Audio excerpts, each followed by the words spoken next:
Hello everyone, welcome to the Ocean Sound Storytelling Channel. I am the storyteller, and today I am so happy to be with you. You may be curled up under a blanket or listening with your ears on a soft pillow.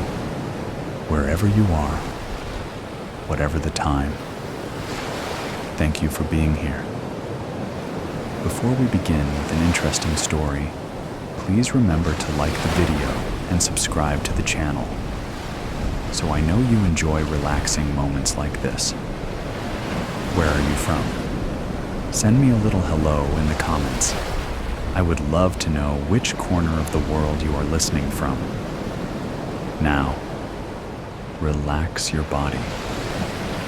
Close your eyes and let the gentle waves take you into a gentle story, a little strange, a little mysterious, but warm enough to lull you to sleep all night long.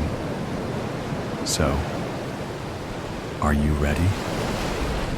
Tonight's story begins. Dark Black Stone. In April of 1919, shortly after the end of World War I, Colonel James Forrest Kane of the Royal West African Frontier Force was stationed in Cameroon for a period of 1 year, which might be extended depending on the prevailing conditions in the territory at that time. He was to serve as the commanding officer of a garrison of 200 soldiers stationed at Douala, a port city where the river Wouri pours out into the Atlantic Ocean. There was some social unrest, but no major uprisings during Kane's term there, so he was able to spend much of his time as he pleased. He was increasingly thinking about his financial future at that time. His wife had died 2 years earlier, and his son Miles was only 23 years old and just getting started in life. Other British officers returned to England with small fortunes in gems and diamonds and other things.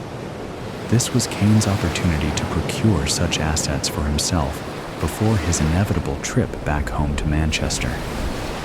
At first, his conscience weighed on him, but he managed to find ways to justify his actions. He had come to Africa to protect the native people and rid the presence of Germany from the continent.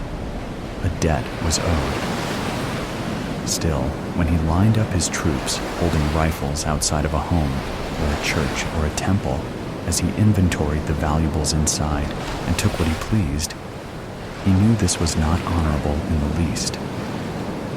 One day, Kane led his men on a march to a northern part of the territory to investigate a tip about a Maka temple that contained a rare and priceless artifact. Upon arrival, he was immediately disappointed to see what looked like a dilapidated old wooden hut seated at the far end of a dirt road in a small jungle village. Kane's interpreter, a 17-year-old native of Douala named Untu, walked to the doorway of the small temple and spoke some words in a raised voice. He announced that Colonel Kane had come to the village to ensure the safety of the Maka people and to receive gifts for his protection. Then 2 of his soldiers armed with rifles entered the temple. A few moments later, they called for Colonel Kane, telling him it was safe to enter. Inside it was dark, smoky, and smelling of strange, charred herbs, lit only by a dozen candles spread out in various locations to spread their thin luminescence. There was an open dirt floor with a few stained rugs, and just before this was a strange altar composed of a mixture of wood, bone, stone, horns, antlers, and dried furs of strange and unknowable origin. Kane approached the altar and realized there was a very small man wrapped in a dark robe seated behind it. He was barefoot, his feet filthy, the robe pulled up over his head. He was very old and his skin was sallow, but his eyes shone with a certain light. He stared at Kane silently as the colonel began to inventory the items on the altar. He started at the far left and began working his way to the right, briefly inspecting the various relics along the way. There was nothing that looked at all valuable to his eye until he reached the center of the altar and saw the large black diamond seated in a hand-carved wooden display setting. He reached for it, and the old man behind the altar spoke up sharply. Buntu translated his words. He says you do not want that. He says you should not touch it.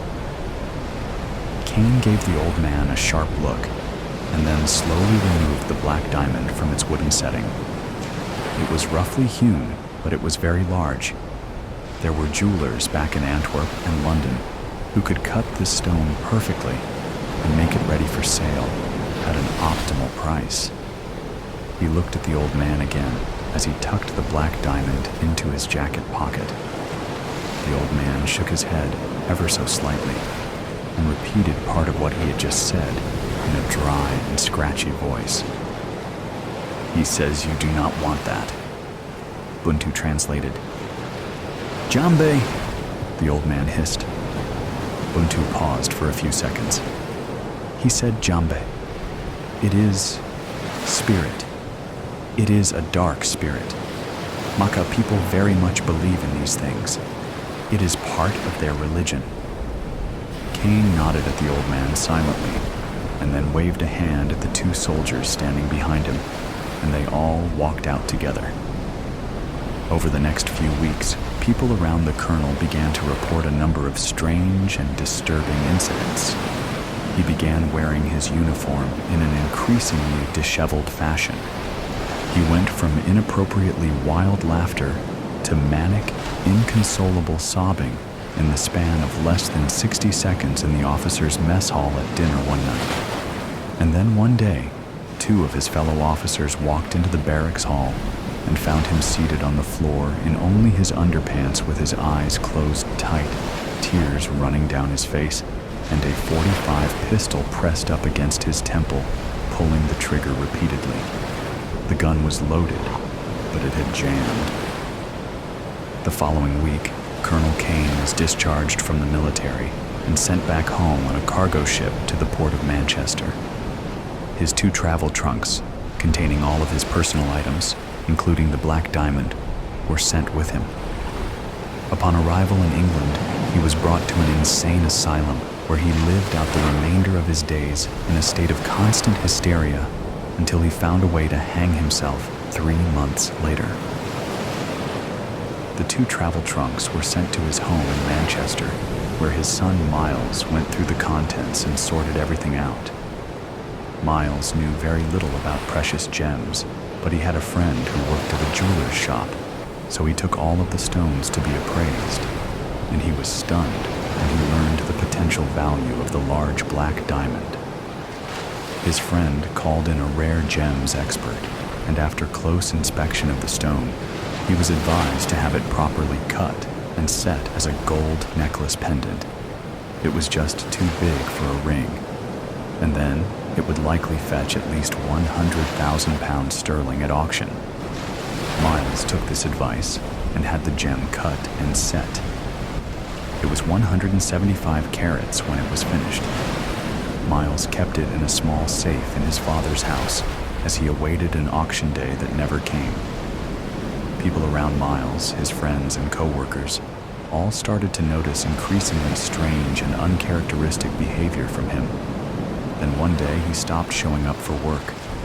Then he stopped answering visitors at his front door. And then, after a few weeks, he stepped off the platform into the path of an oncoming train. As Miles had no wife, no children, and no last will and testament, the disposition of his estate, which largely consisted of his father's former estate, was adjudicated by the courts, which determined that the rightful heir was his father's only brother, Graham Cain, who had moved to Boston shortly after returning from the war in France.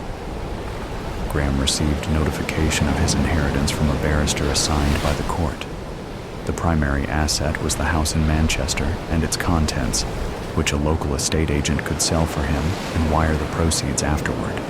He agreed to this, and about a week later, he received a telegram from the estate agent, a woman named Maggie Harlow, which read, "To Graham Cain, Boston, Massachusetts, Mr. Cain. While inventorying your brother's house in Manchester, I found most of the common items, such as furniture, kitchen items, clothing, tools, etc. Nothing of any significant value. However, in the basement, I found 2 travel trunks filled with various exotic items and artifacts, most of which seemed to be from Africa. I am not familiar with the marketing of such items, and I would like to ship them to you for your review and disposal. Please advise if this is acceptable. Thank you. Cheers, Maggie Harlow. Graham confirmed that this would be fine, and then he awaited the arrival of the 2 travel trunks. Graham returned from the Somme in good spirits. Many of his fellow soldiers suffered from shell shock, but he seemed fine. Then, 3 years later, shortly after he had a chance to inspect the contents of his brother's travel trunks, he started displaying some odd behavior. He was arrested twice for wandering the streets outside his Boston home naked in broad daylight. His wife Nancy was worried that he was finally starting to show signs of mental distress from the war. A hearing was scheduled to determine if he would need to be hospitalized, and he was confined to his home until the hearing date. He shot himself in the temple with his government-issued service pistol 2 nights prior to that hearing. Graham's only child, Kevin, was only 4 years old at the time, and Nancy had her hands full as a sudden widow. She never even looked at the 2 crates stored down in that dark corner of the basement. There, the 2 trunks remained for a very long time. Kevin never once concerned himself with their contents until his mother died over 2 decades later, and he drove up to Boston to clear out the house and prepare it for sale. During the 4 days that Kevin spent packing up and cleaning out his parents' home in the North End, he had much on his mind. Things were getting sketchy at his job. Corporate had shut down 4 regional offices in the last 6 months, and there were already 3 in the Boston suburbs at that time. Furthermore, his wife was starting to spend more and more time outside of the home, particularly at nighttime, and he was starting to become suspicious about where she was going and who she was seeing. And lastly, his 12-year-old daughter Diane was exhibiting some alarming symptoms of depression. He noticed this on his own and tried to just tell himself that she was going through a time of change. But when the principal of her school called Kevin and his wife in for a meeting to discuss these concerns, he could no longer sweep it under the rug. The source of the problem seemed to be that Diane was being bullied by some of the other girls in her grade. A girl named Katie Kelson was apparently the ringleader of a group that liked to make fun of Diane and tease her, and they frequently played practical jokes on her at recess. At first, she handled it with humor, but as the nature of the treatment spiraled downward, she soon couldn't just laugh off the constant ostracization. Every day became a dark day. On the final afternoon that he spent cleaning out his parents' house, Kevin finally got around to inventorying the 2 travel trunks down in the basement. There were a lot of interesting items, but inside an ornate wooden cigar box lined in blue velvet, there were about 24 small diamonds and gems, a beautiful large black gem affixed to a pendant on a gold chain, and 3 handwritten notes folded up in a stack and laying there among the rest. The black stone was inside a square hard plastic container, a piece of white tape on the lid with handwritten lettering that read, "Warning, do not touch." Kevin inspected some of the smaller loose stones and then read the first of the 3 notes. In faded ink, it read, "I was warned not to touch this black diamond. I did not heed that warning, and now I am become undone. Fear for the sanctity of your mind and the destiny of your immortal soul. Do not repeat my foolishness. Colonel James Forrest Kane, 4th August, 1919. He paused for a moment, then read the next note. "I did not heed my father's warnings. Now it is too late. I don't know where I have gone. Miles Kane, 2nd February 1921. Kevin looked at the black diamond again for a moment, and then he picked up the last note. This one read, "I thought I saw true horrors at war in the Somme, but I knew nothing of horror until I held this black diamond in my hand. I should have heeded the warnings and the other notes contained herein. I write this while I still can. I am rapidly descending into the fires of hell. Graham Kane, 14th October, 1922. Kevin thought about what he had just read and stared at the diamond in the plastic box for a while. He quickly decided to heed the warnings. He knew how his father, uncle, and cousin had all died. He closed the cigar box but removed it from the trunk and brought it upstairs and placed it in his suitcase. At the end of that day, Kevin drove the hour ride back to his home in Carlisle. When he got there, his wife was out, who knows where, and the door to Diane's bedroom was closed, but he could see the light was on. He knocked, waited, then knocked again. A short time later, she opened the door.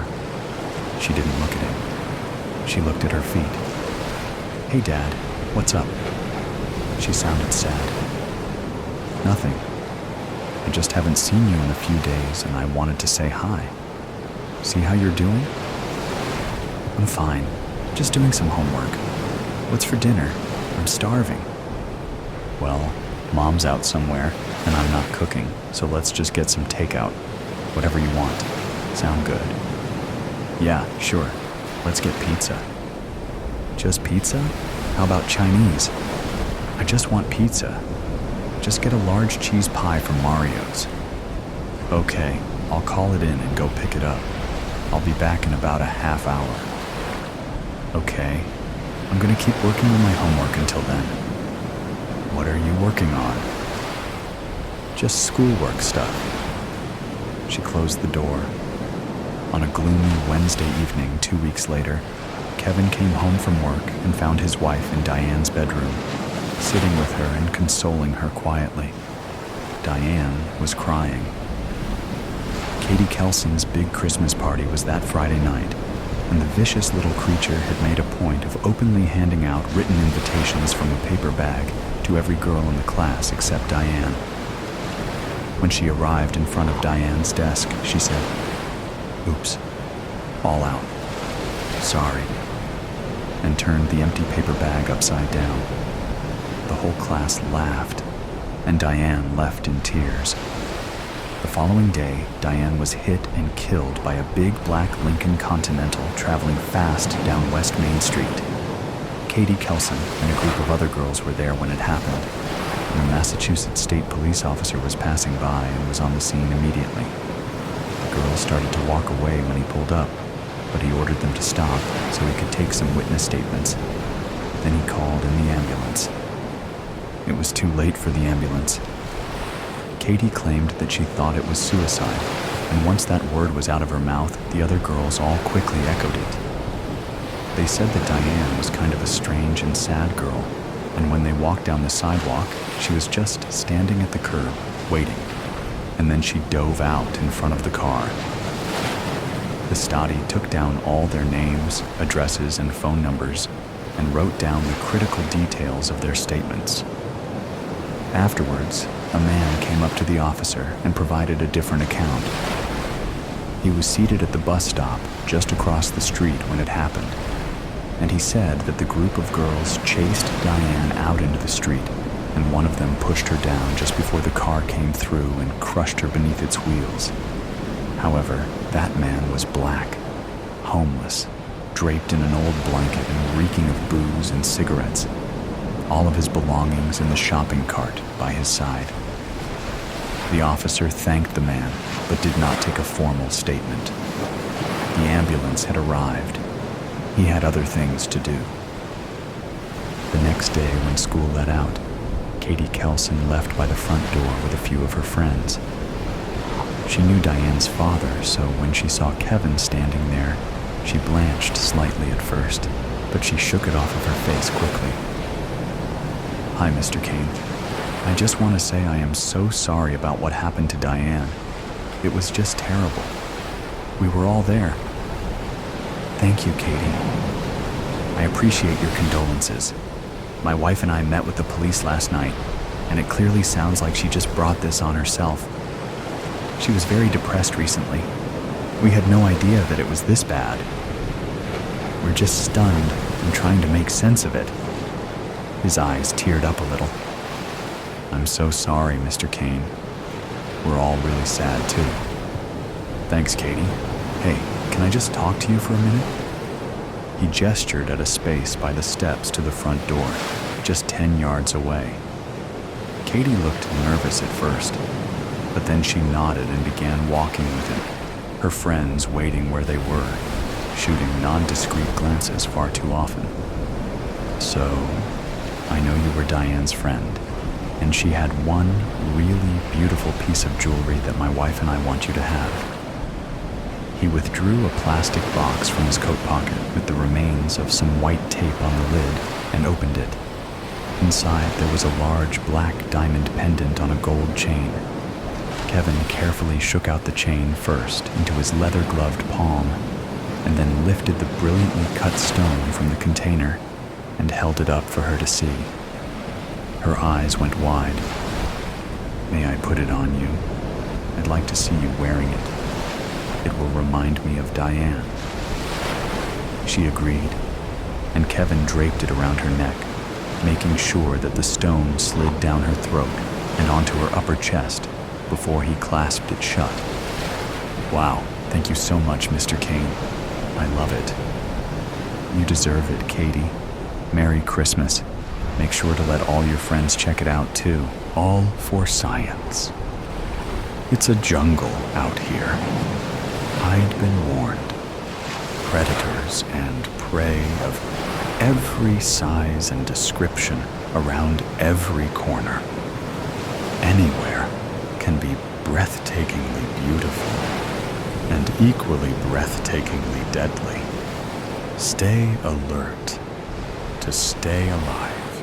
Even with safeguards in place, I find myself in terrifying peril. Time's running out. The end is near. I fear no help is in the offering. I am on my own. No hope left. It's getting more and more difficult to breathe. Humidity so thick, it's like sucking a wet sponge. But I can't give up. Yet. I see my short life flashing before me. Might pass out soon. How can this be happening?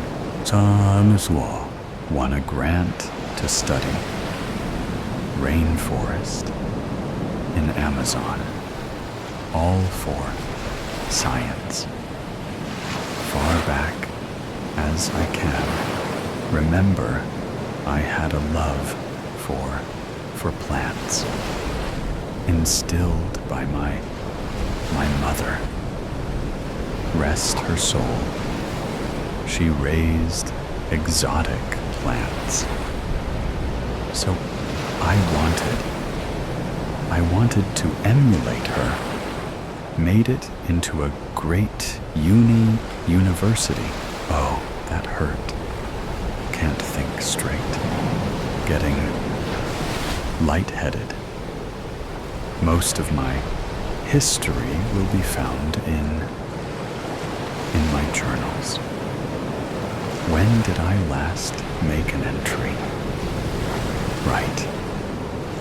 When I arrived. Was going to add more tonight. Oh, well, best laid plans. He has me pinned right where he wants me, trembling in fear. Grip tightens. Oh, hope Adam knows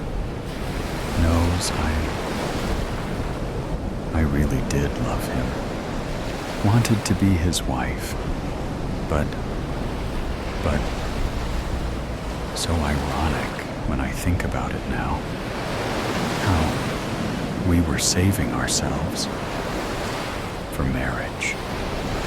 mutually agreed. The right thing to do with our bodies. Not give in to temptation and all that. Yeah, we made it to some bases, but overall, still a virgin at 23. Could have gotten married long ago, but we wanted our master degrees first. I tried to scream at first. Takes too much breath. Now, look at my body. I tried so hard. Stay in shape. Stay healthy. Exercise. Eat right. There'll be nothing left. A pith helmet and designer cargo pants, if that. Ow. Think that was a rib. That cracked. Snap, crackle, pop. If lung punctured, maybe put me out of misery sooner. Yes, I should pray for that. Make this end, please. Oh, hurts so much. Get it over with already. Oh, must confess all my sins and beg forgiveness. Please forgive me for not serving you and my fellow man better. Thank you for saving grace. Remember me in your kingdom, please. So, X, crook, ating. Think pleasant thoughts. Night first met Adam. Halloween party, college, junior year. Friend convinced me wear outlandish costume. A pleathery sleeping bag looking wrap that looked like a giant anaconda swallowing me whole. Ironic, right? Lower jaw pushed up my D-cup cleavage to my neck. Only my arms and head stuck out. Above the form-hugging, diamond-studded snakeskin created quite the shapely bulge 40 and 26-36. The upper jaw looked like a hoodie coming over my head. Adam and every other straight male took notice, but Adam's field of study is snakes. They're his passion, more so than me, I fear. He seemed jealous of my trip here. I only look at plants. He would have so many snakes to admire snakes. Believe he would classify this charmer as a reticulated python. He has me wrapped in multiple coils, intending to make me his meal. I'm afraid, enjoying squeezing every last breath out of me until I pass out or die, making me easier to devour whole without a struggle. More bones he can break will make me slide down so much easier. It won't be long. Now, being crushed like a tin can. Everything hurts. Breaths getting shallower, all alone on a hike, not far from camp. Stopped to examine Flora. He dropped out of canopy above. Even if I looked up, he would resemble dripping vines. Was he stalking me, or I happened to stumble into his domain? Easy prey, fast delivery, knife strapped to my thigh. Once he had me in his grip. He moved so fast, I didn't stand a chance. Maybe butt dial help? Phone in my back pocket. Reached for it. Now, arms pinned behind me. Chest thrust out between coils. Pretty picture, no doubt. Oh.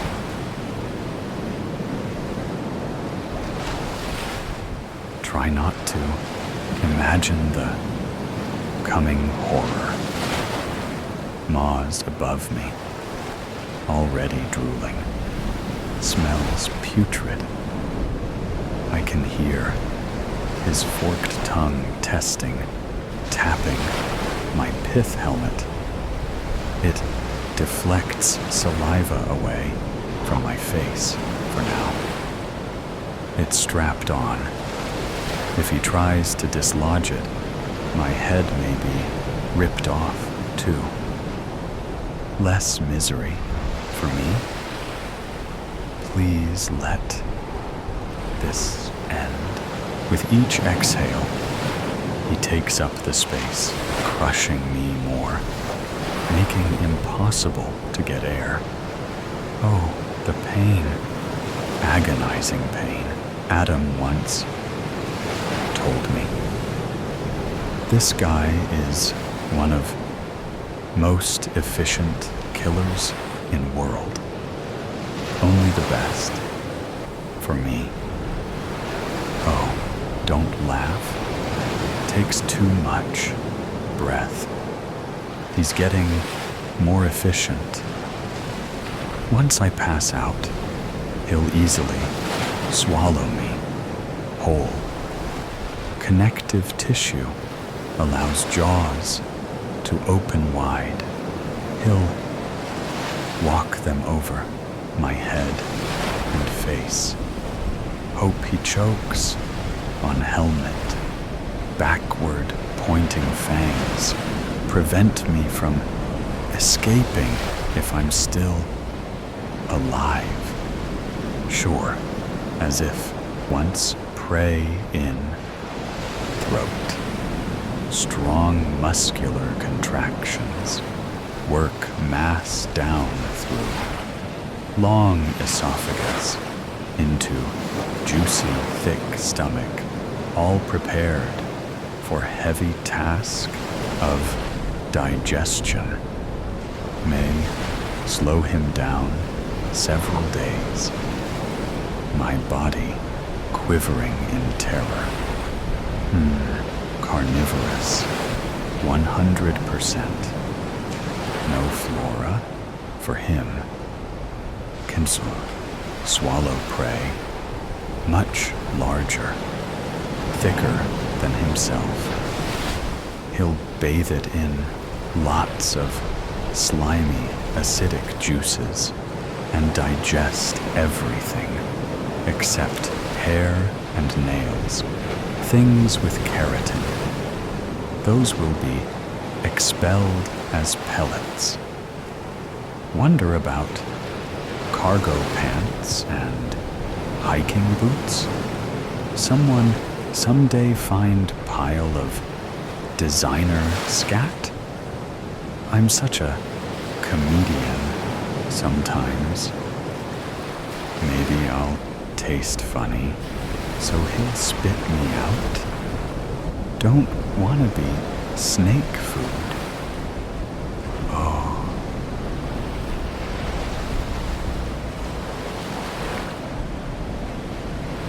It's called, is someone over there? Behind those ferns? Help me, please. Fading fast. Out of time. Hello, Eve, my love. Imagine finding you here, hanging out with a serpent. You're turning a bit purple. Oh, Adam. Thank goodness. Save me. Can't breathe. He's breaking every bone. The pain is unbearable. Destroy this monster. Let me beat him with this stick. Let go of her, you horrible purple people eater. Sorry, not working, doll. Can't say I didn't try. Besides, how could I possibly forgive myself for destroying such a magnificent specimen? He's only doing what comes naturally. You look like a piece of meat to him. Can't blame him. He's made a delectable selection. Just look at the way he is working you over.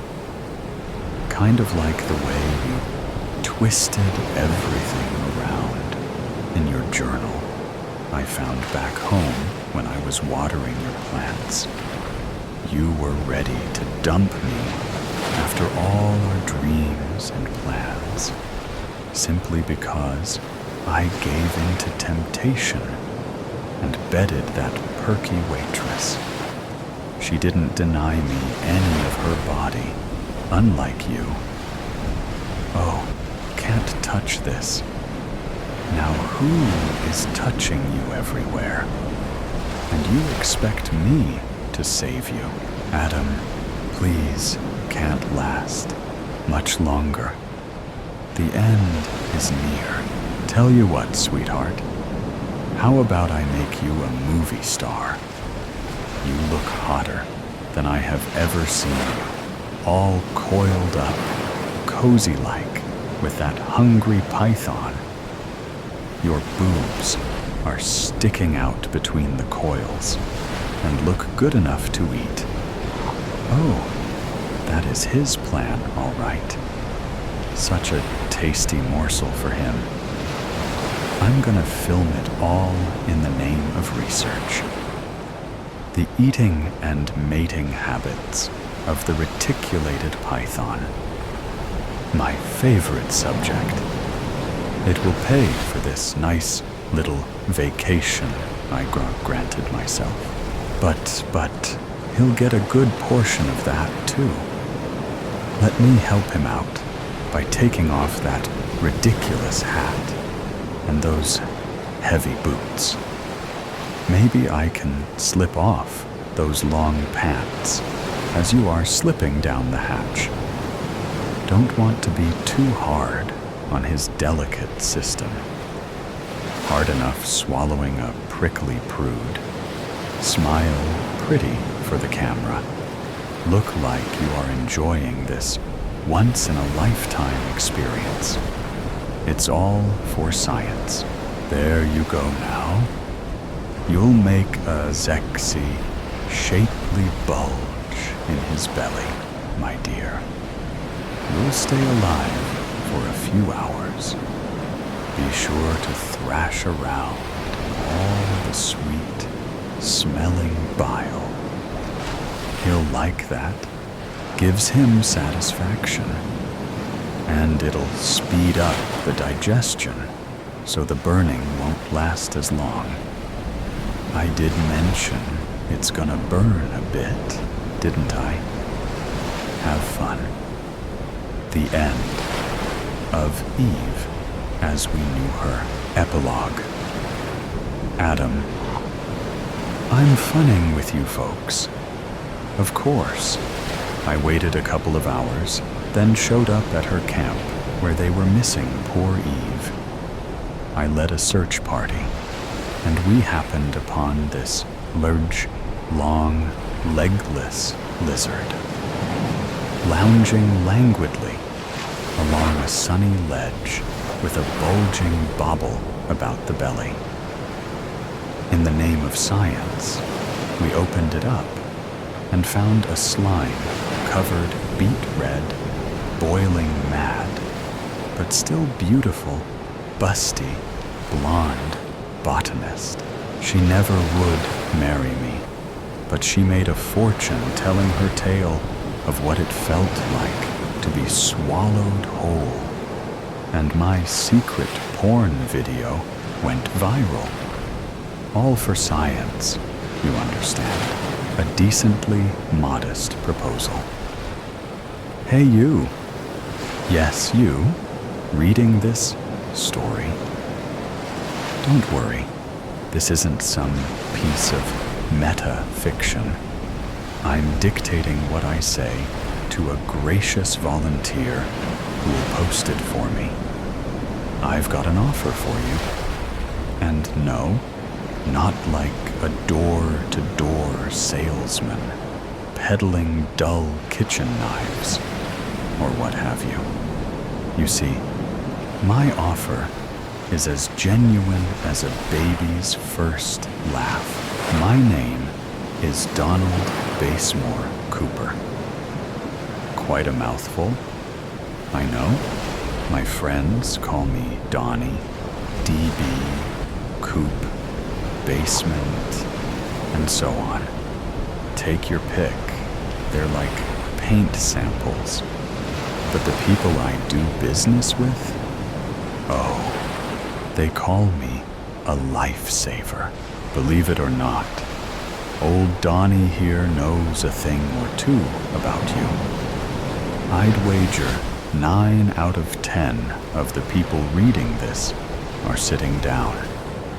Maybe you're lucky, number 10 though, standing up at work, browsing your phone, blessed enough to have clicked this offer. Maybe your job doesn't let you sit down like a cashier or that guy who takes the stubs off movie tickets. Regardless, whether you're sitting or standing, you'll realize that your feet probably hurt. Maybe a little, maybe a lot. Maybe sitting down is just a temporary oasis from the desert of swollen soles and pained pinky toes. But we've all been there. We all know what it's like to have our dogs barking. Think about it. From the moment you were born, your mommy or your daddy had a countdown going for the day you'd take your first steps. Maybe they even filmed it, a joyous occasion to look back on. But was it really? Because after that, you might have found walking fun for a year or two. Then you might have graduated to running, sweating off the sugar highs you'd get from your candies and such. But at some point, I'm confident walking and running just became, vanilla, plain and simple, boring even. Hell, I'm taking it one proverbial step further and guessing it's just plain tiring too. Now, as an adult, say you can't find a parking space close to where you need to go. Now you gotta walk. Or maybe the bus station isn't that close to where we work. We haven't exactly designed cities around those of us without cars. Maybe your job keeps you on your toes. Go run this.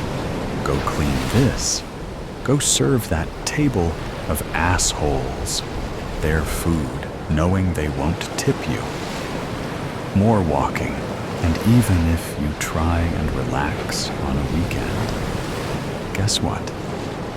How long can you last until you go shopping at a store, or even a mega shopping center, floor after floor, dedicated to glorious capitalism, a shrine to enjoyment and consumerism?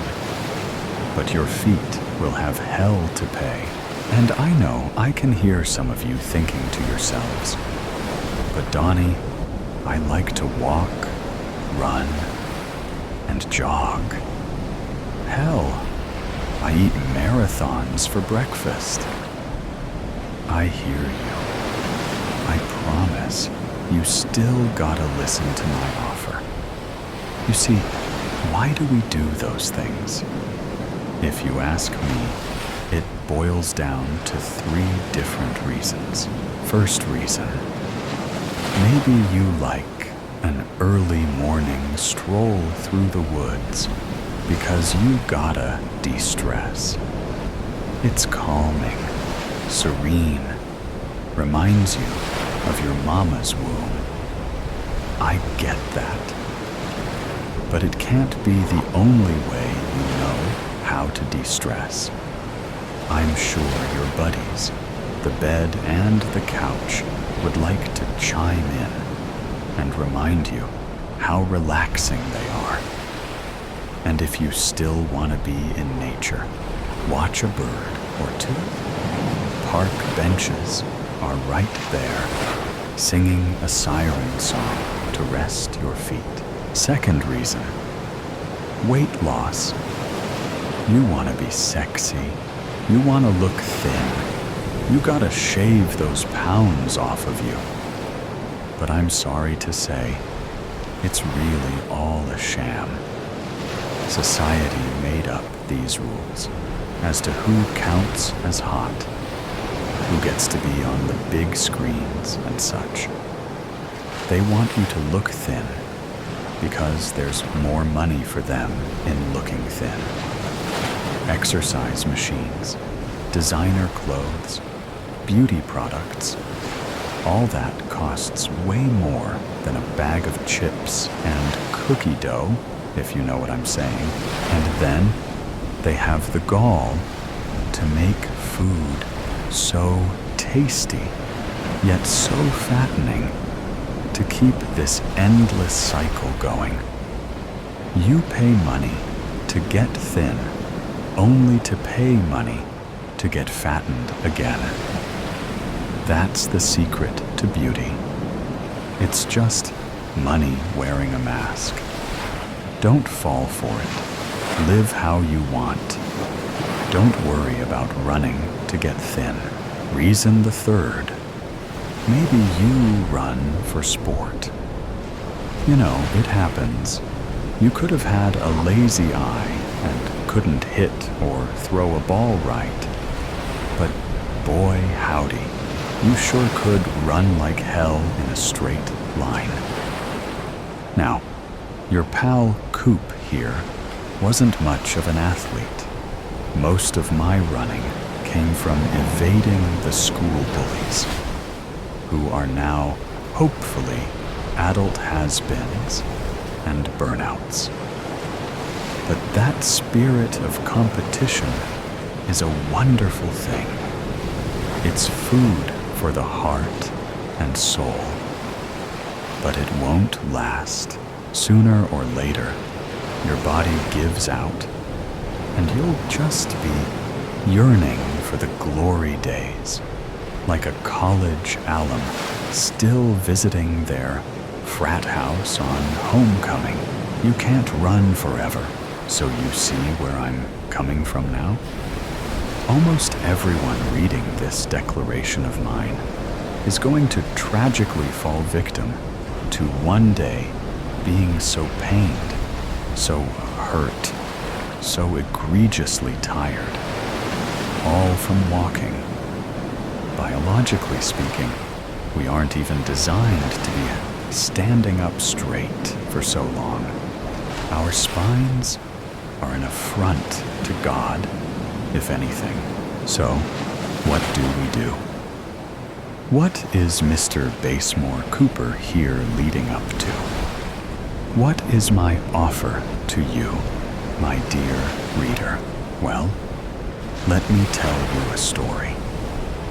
Growing up, my grandfather, or my Boompa as I called him, lived on his own. He'd come visit me, walking up the 3 stone steps to my house, back and knee pains the whole time. Of course, I didn't know at the time how much he hurt. He was just Boompa to me, so friendly, so kind, bringing over an apple or 2 to help keep the doctor away for me, you know? As a kid, I'd run around the house or the yard, trying to play with Boompa, never realizing how he struggled to catch up. Then, inside, I'd jump on his lap as he sought relief on our couch. He's the one who taught me my dogs are barking instead of saying my feet hurt. Hell, he'd put a spin on it with, "The whole pound is a barking, Donnie," and then he'd leave to go home to his apartment, up several flights of stairs, all by himself. And I'd beg him to stay. "Please, Boompa, I want to play every day." And I'd wonder why my parents were just letting him go off by himself. In retrospect, it's even worse. They had to have known his legs were hurting, but they basically kicked him out into the cold every time he finished visiting. Why couldn't Boompa just live with us?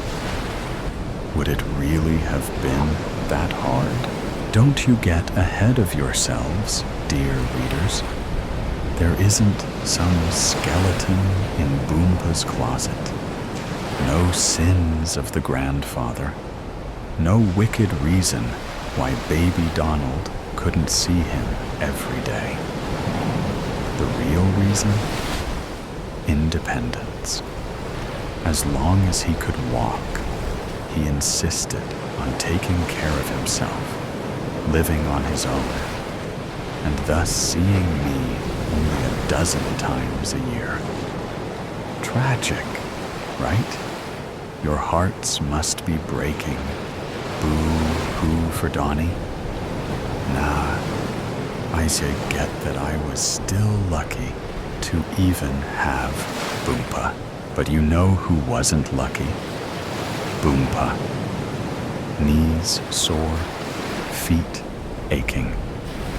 A lifetime of walking amounting to chronic pain. It really shouldn't be a surprise that he couldn't cross the street at a normal speed. So if you think about the number of stupid people combined with the number of impatient people in this country, it was really only a matter of time. Boompa couldn't possibly react fast enough to that car. Don't grab your tissues and start weeping. He lived. It's actually funny how tires crushing your bones, grinding your flesh, and spilling your blood across the pavement isn't enough to kill you sometimes. I wonder if Boompa found it funny too, lying there, waiting for the ambulance, dragging himself away from the mangled remains of his legs. Just a clean cut, the kind that would make a butcher blush with how precise it was.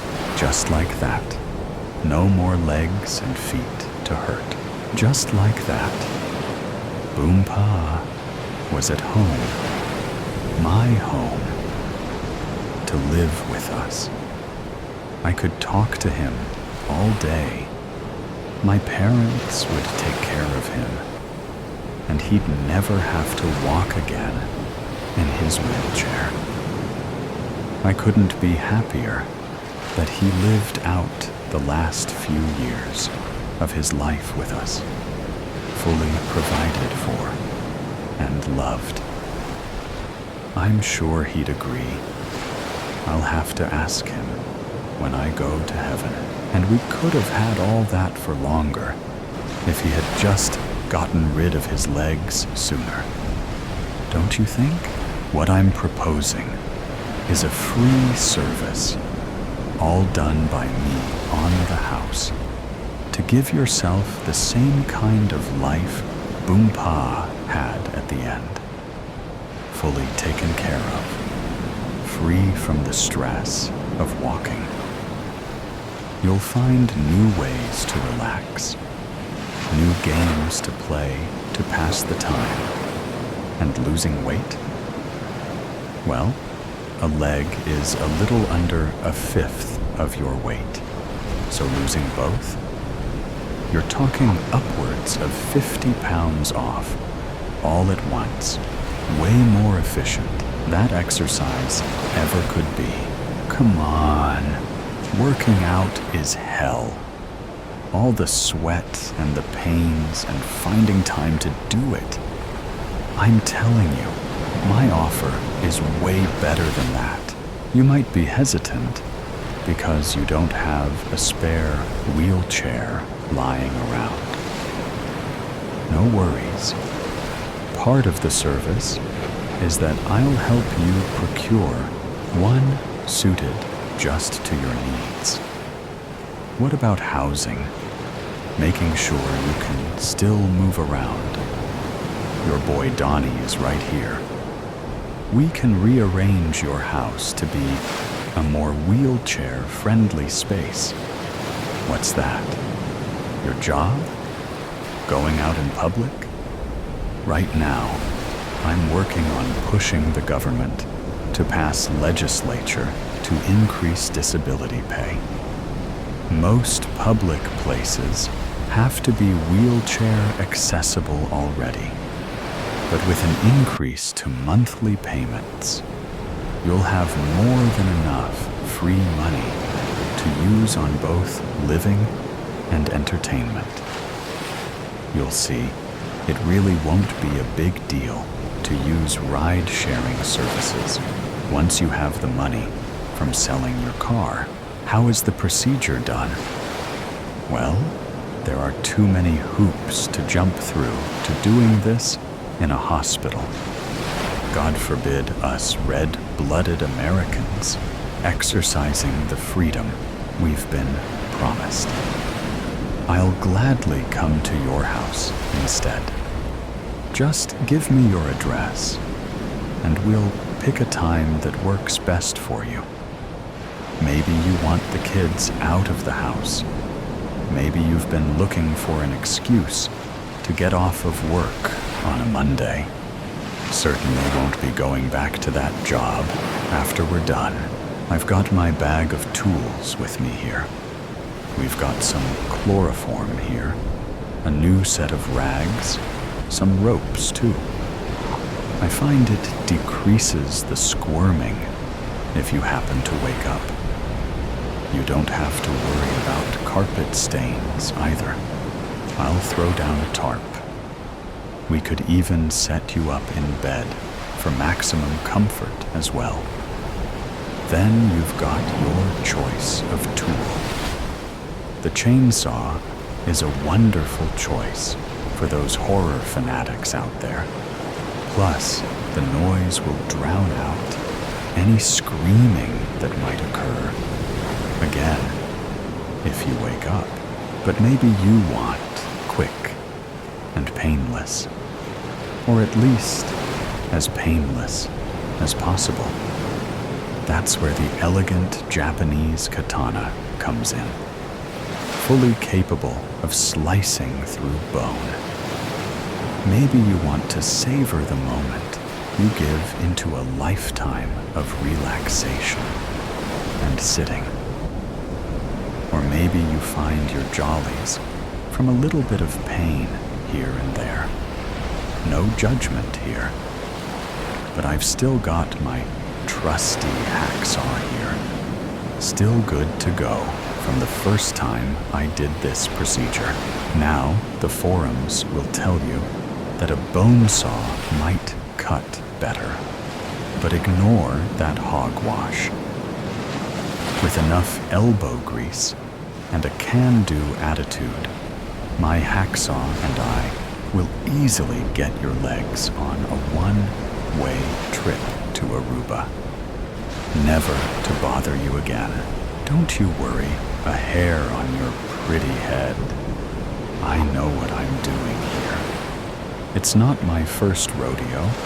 I've had plenty of satisfied customers in the past. It does take a little convincing. But if you met me in person, my pearly white smile would knock your socks off. Be warned, ladies, I'm quite the charmer. I wouldn't be surprised if we end up chit-chatting mid-procedure too. Why, yes, I'd love to take you out to dinner in your fine new wheelchair this Friday. I'll hold the door open for you and make sure you get home safe before I lift you and tuck you into bed. Nice and snug.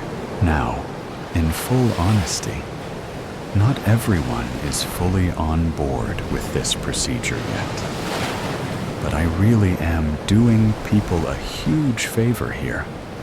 The couple of times they hesitated to say yes didn't stop me from grabbing the old chloroform here. I remember this one gentleman, surely an upstanding and strong man, didn't hesitate to start crying and begging me to stop once he was tied down. Those tears reminded me a lot of myself when I used to cry when Boompa left. Oh, how things got better for me. And soon they'd get better for him too. In fact, this young gentleman typing this all out is my latest customer. You see, I'm not the best with computers, so we cut a deal. He could keep one of his legs if he helped me spread my word far and wide. So here we are. If only you could see him hobble, a little tear in his eye. There won't be any tears once he moves into his wheelchair, with my help, of course. I'm not a monster, after all.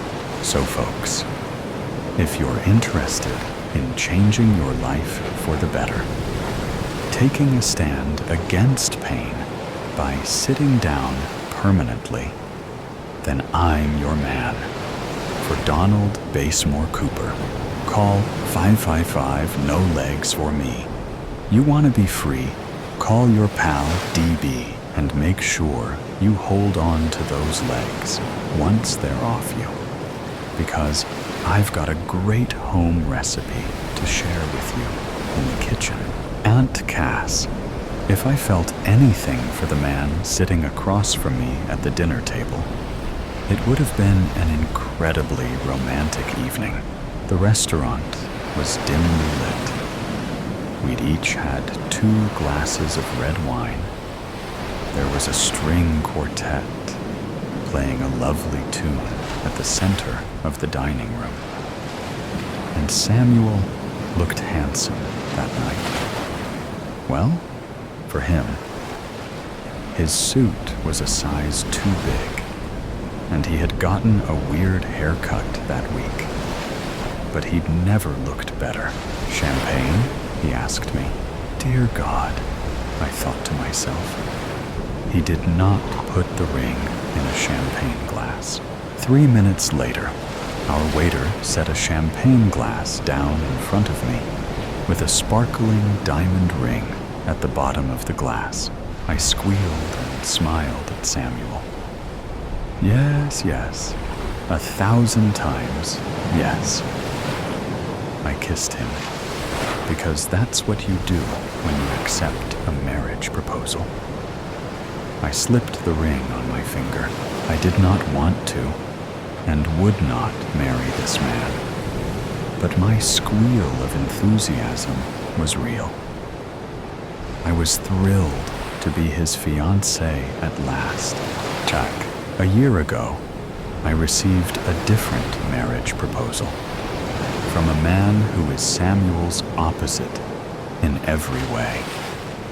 Theodore is handsome, clever, ambitious, and can fill out a suit. We met at the magazine where I'd been working as an associate editor for 5 years.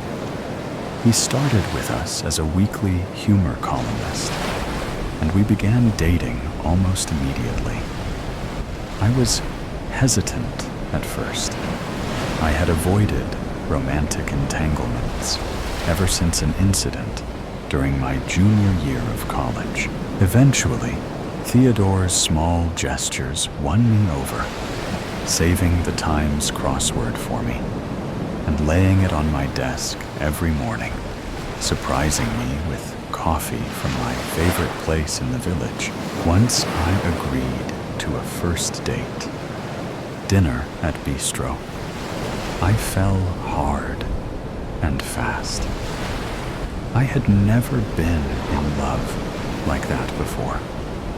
I couldn't wait to open my eyes and see him beside me every morning. And there was no moment of my life, exhilarating or devastating, that I didn't want to share with him.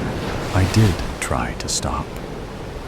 I tried to keep things casual, suggesting that best friends with benefits could be an option for us.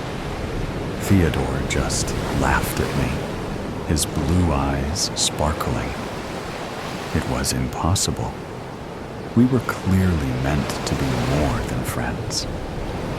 The inevitable was drawing closer and closer when Theodore suggested dinner at Bistro on the 2nd anniversary of our first date.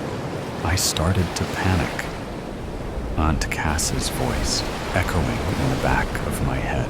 I tried everything I could to cancel our anniversary dinner. I blamed a family commitment, but it turned out that Theodore had gone to my parents to ask for their blessing, so that plan failed.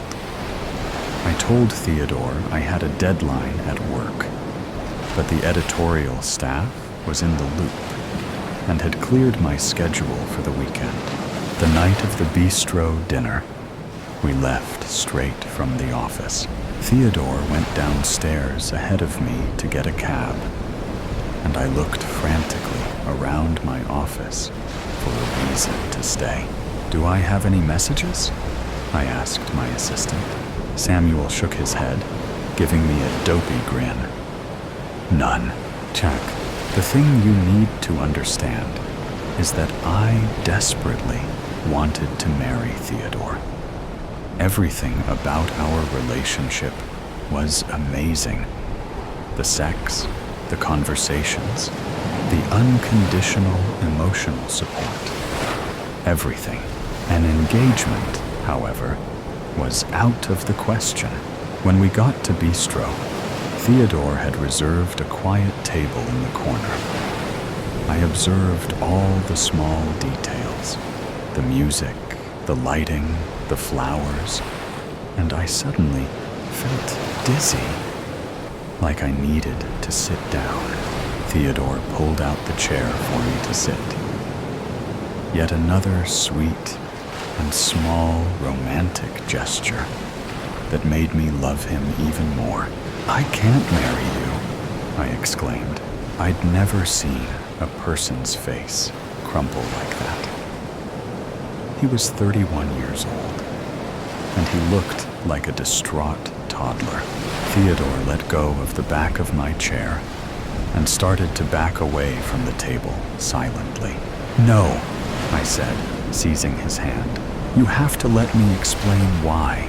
That's when I told him about Aunt Cass. "Chagak, it's really hard to explain, Aunt Cass.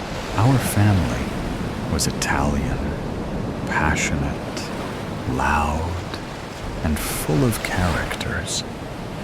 An aunt who made racist comments after 3 glasses of wine. The cousin who would always end up passed out around a table. And Aunt Cass, who everyone said could predict the future. It supposedly started when she was a kid.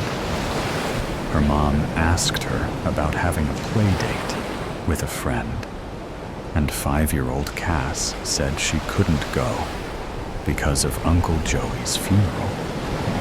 Uncle Joey, healthy as a horse, collapsed and died of an aneurysm 2 days later.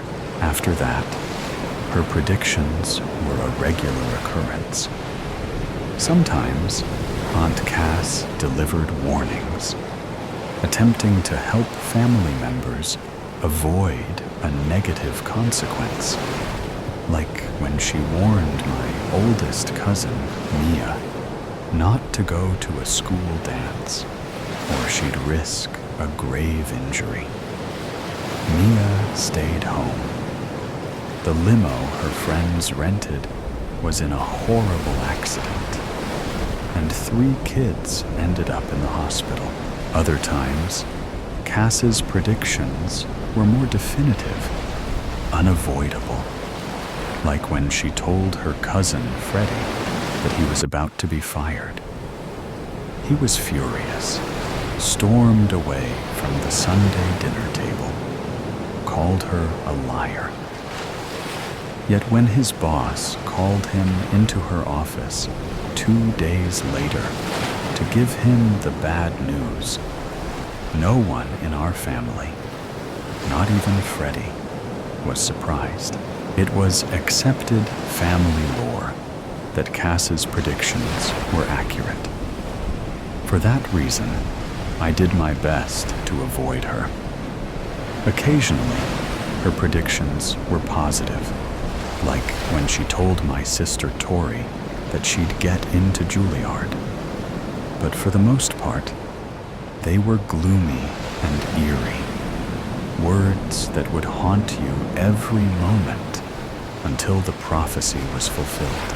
Aunt Cass tended to make her predictions in private conversations during our weekly Sunday dinners at Nonna's house, so I stuck with my sisters during those evenings.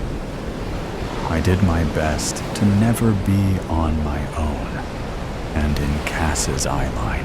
Then one night, during my junior year of college, we were watching TV in Nonna's den, and my little sister stole my dessert.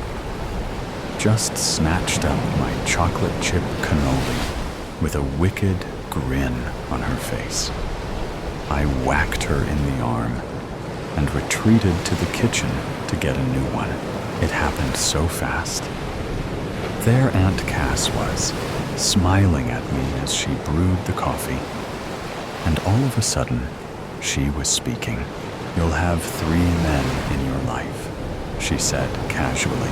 I froze, one hand about to select a new dessert. Was this how it happened? Aunt Cass had cornered my sister Isabella last month to tell her that she'd never be a movie star, but Isabella hadn't mentioned such an informal tone. The first one will break your heart. The second man will become your fiancé, but will die before you can marry. The third will be your happily ever after, Aunt Cass continued. She handed me a napkin and a paper plate for my cannoli. Aunt Cass, I wasn't typically speechless, I had goosebumps on my arms and legs. She left the room, and I heard her start talking to my nonna about a doctor's appointment she was taking her to the next day. Aunt Cass had delivered her prediction, and now she was ready to return to small talk. I didn't tell anyone. I had a boyfriend at the time. We'd been dating for 3 years, and we talked about marriage and kids. 6 months after Aunt Cass's prediction, I caught him cheating with my best friend. It was upsetting, but I wasn't surprised. Jack. This was the story I told Theodore that night at Bistro. The look he gave me afterward was scornful. "Gia, you can't possibly believe that nonsense," he said. I was crushed. Theodore had never looked at me like that before, with something close to contempt. He didn't know what it felt like to be in my family and watch impossible things occur and know that disbelief did nothing. I can't. I just love you too much to risk it, I exclaimed. My eyes filled with tears. I did love him. I loved Theodore with a strength of feeling I'd never experienced before. The second man will become your fiancé, but will die before you can marry. If he died, I would want to die as well. The thought of losing him was too much to bear. He stood there, absorbing the information, and I could see a shift in his expression. I was becoming a different person in his eyes. A kook, a nut job, someone not serious or stable enough to love and marry. It was infuriating that Aunt Cass had done this to me. I was 29 years old, and her prophecy had been haunting me for a decade. I avoided intimacy.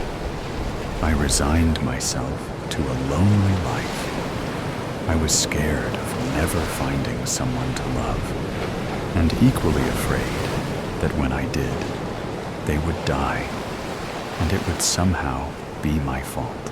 Enough. A small voice inside my head pushed Aunt Cass out, and I felt calm and resolute for the first time in weeks.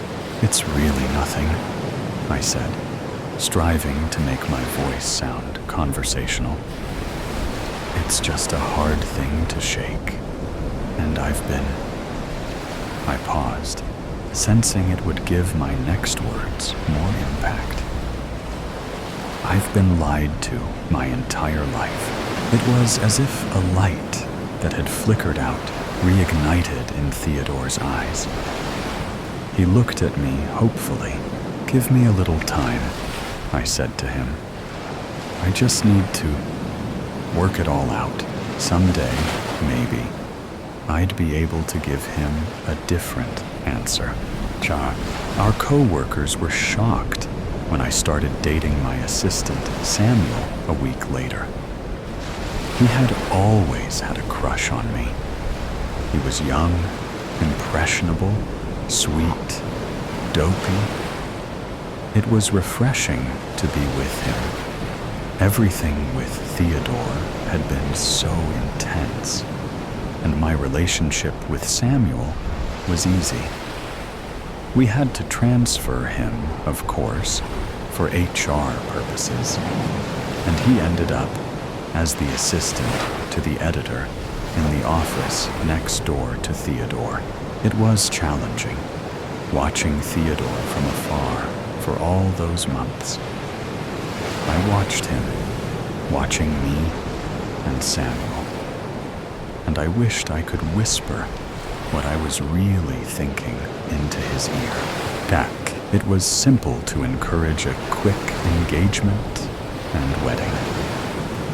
From the beginning, I told Samuel that I wanted to wait until after marriage for us to have sex, and he obliged. I blamed my Italian Catholic upbringing, and he was supportive. The abstinence was part of my plan to keep us moving forward. Nothing encourages a man to speed up a wedding date like a vow of chastity.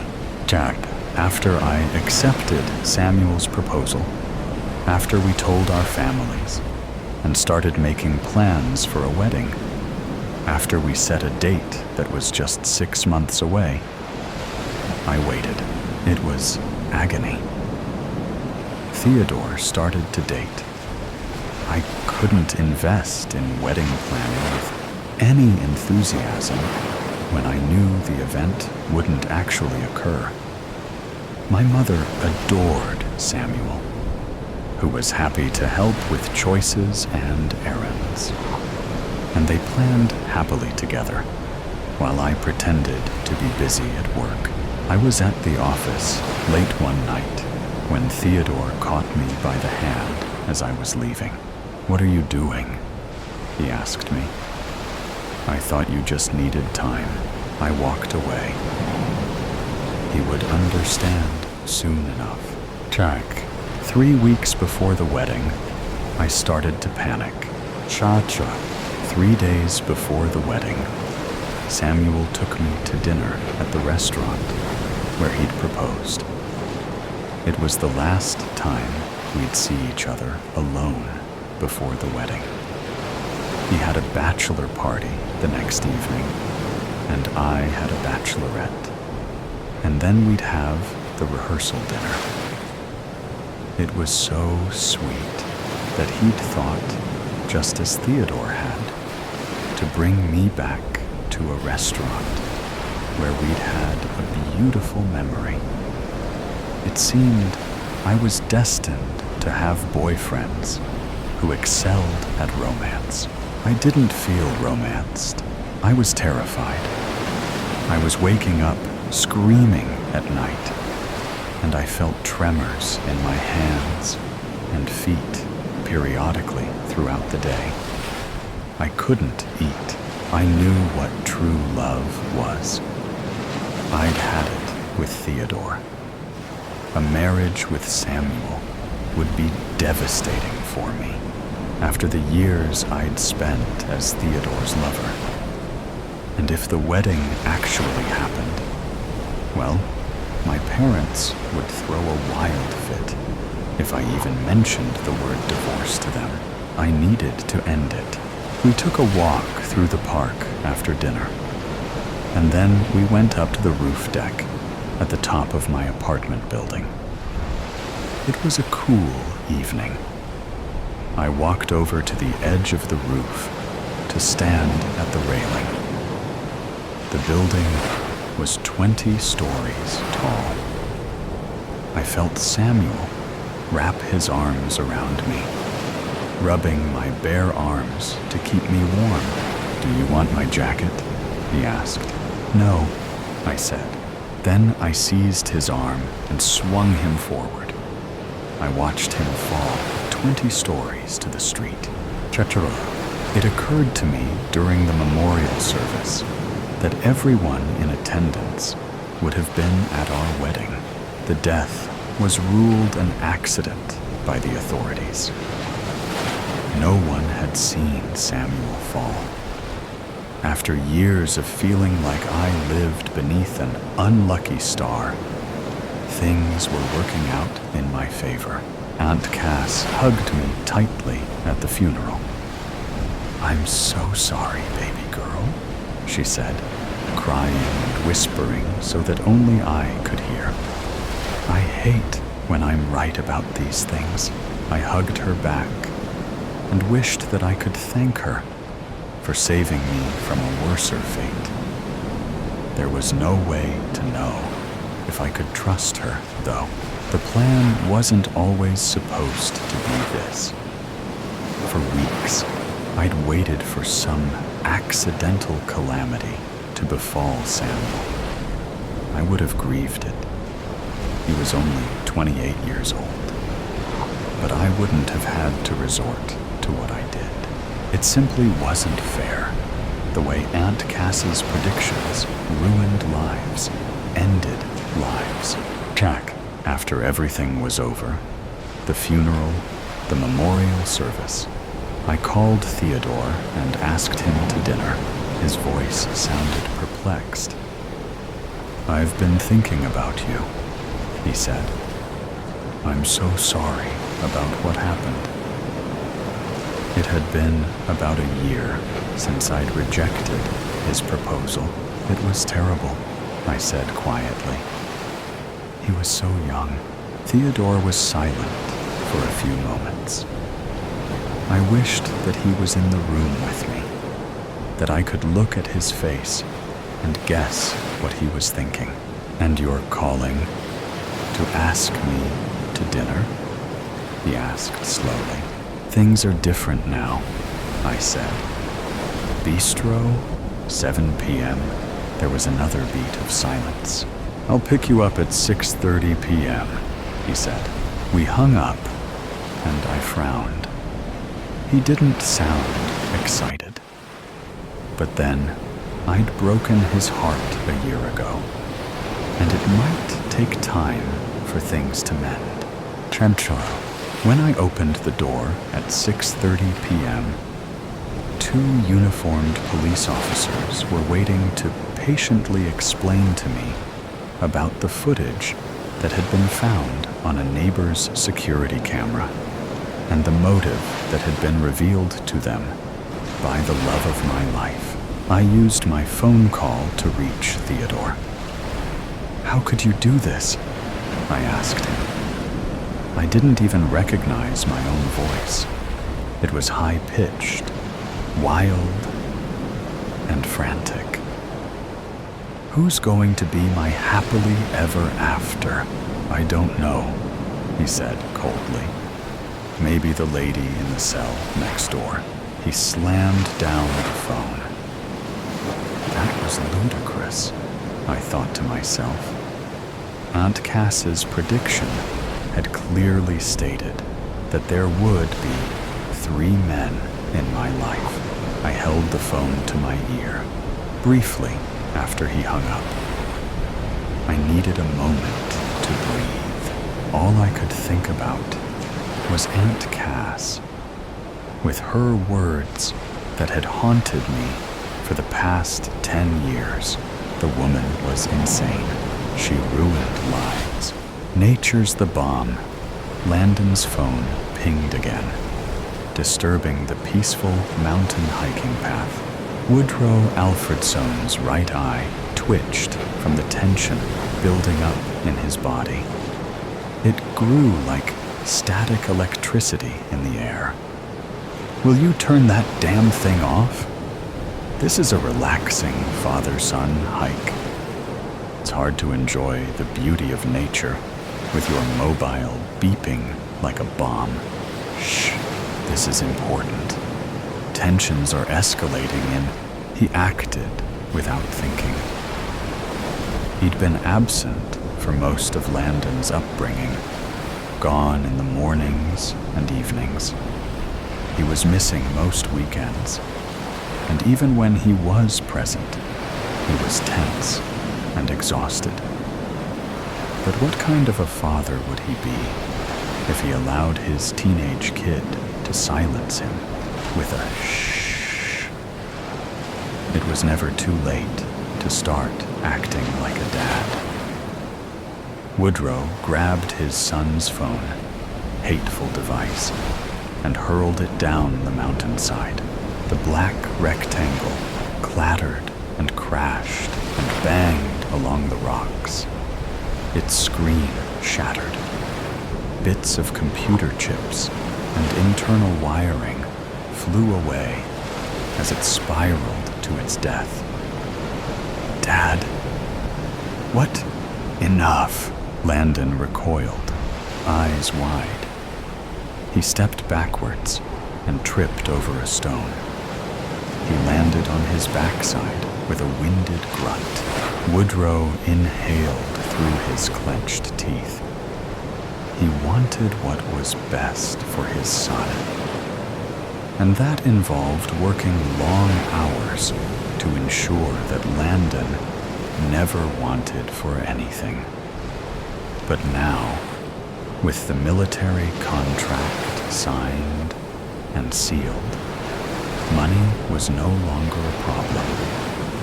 Woodrow could now spend some quality time with his boy. The problem was that he'd left it a bit late, and Landon no longer cared whether his dad did anything with him. So Woodrow needed to find a way to crack through Landon's "I don't give a damn" veneer. No more. This is you and me time. I know I haven't been around much, son, but you should know I only ever did it all for you. I worked such long hours to give you everything you needed to bring us to this point where we can enjoy this moment, right here, right now, on top of the world, looking down upon the beauty of nature. We never have to worry about anything ever again. I'm finished with work, forever. So now let's enjoy it, okay? I've waited so long for this time, so let's finally enjoy it. Landon's shoulders drooped. The tension bled from his body. He nodded and raised his hands. He'd scraped some of the skin off his palms when he'd fallen, and tiny droplets of blood beaded there. Yeah, okay, Dad, okay. Woodrow offered his boy his hand and dusted him off once he was back upright. Good lad. I'll buy you a new one when we get back down.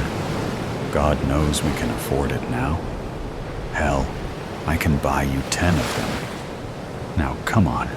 We're almost at the summit. Not much further now. The trees thinned the higher up they got. The going became more arduous, and the air became cleaner. The path took a turn and led them out to a plateau overlooking the lands. The mountain dropped away, affording them a stunning vista of their local geography. The nearby city, their home, sparkled like a teardrop. Woodrow was panting and sweating, his heart thudding like an out-of-control jackhammer. But Landon seemed none the worse for their little trek. The wonders of youth. He stood there with his hands on his hips, sweat around his pits, and gestured at the gorgeous views. He tried to speak, but both exhaustion and wonder stunned him into silence. Dad, Landon shook his head, unable to finish his words. Wow, nature is... He groped for the correct phrase. Nature's the bomb, Woodrow grinned. But that grin didn't have the chance to last long. An air raid siren looped through the air, slicing it in half. Birds erupted from the trees in a flock that blotted out the sun. The sinusoidal screech of doom rose and fell, rose and fell, rose and fell. It reverberated in their brains, their bowels, their bones. His smile faded, and he grunted like a caveman. A flash, brighter than 1,000 suns, lit up the sky. A faltering heartbeat later, the thud came. It rumbled deep into their hearts. A gunshot to the head of humanity. Woodrow gasped and raised his hands to protect his eyes. He staggered backwards and crashed into his son, who was doing the same. Landon reached out and grabbed for his father, scrunching up his shirt in a fist. His pale face no longer revealed the man he was becoming. Instead, he'd regressed into the small boy he'd once been. "Daddy, what is that?" Woodrow could not speak. His tongue felt heavy and lifeless in his mouth. Shards of ice poured into his veins, and the hairs on his neck prickled. He had the vertiginous sense of falling with no end. All he could get out was, "Oh my God. Oh my God."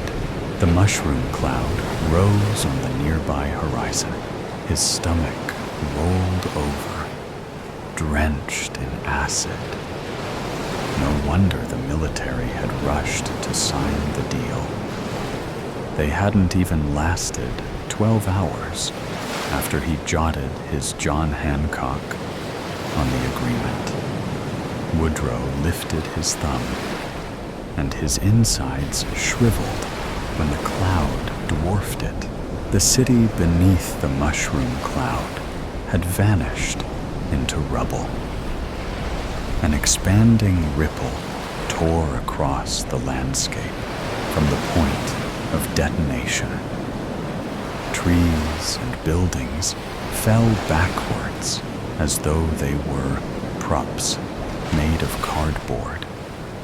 The green earth exploded into radioactive dust. The landscape flattened. The blast sanded every feature and landmark away like an angle grinder. The soil rolled in a wave as though liquefied. Woodrow had wasted his son's childhood, working towards a comfortable future. But all that hard work had branched them off into a timeline where it came back to bite him on the behind. There was money in weapons manufacturing and war profiteering, and such investments would indeed pay off. But not, it seemed, in the direction one would hope. Well, there was no future now. Woodrow had not missed the irony. He threw up his hands. "Ah, for God's sake." The shockwave hit them, and all became a blinding white light, followed by darkness. The fulfillment, swaths of red and blue, intermittently flooded my vision. Beneath the flimsy plastic, my limbs still pulsed with adrenaline. Initially, the barrage of sirens and shouts was an audible assault. But now, my thundering heart drowned most of it out. An officer loomed over me, his mouth forming words that failed to reach my ears. The paramedics seemed to retort, much to his chagrin. I cast my gaze upon the modern structure ahead, an incandescent glow piercing the night. Panels of glass stared back like watchful eyes, knowing the truth of what lay within.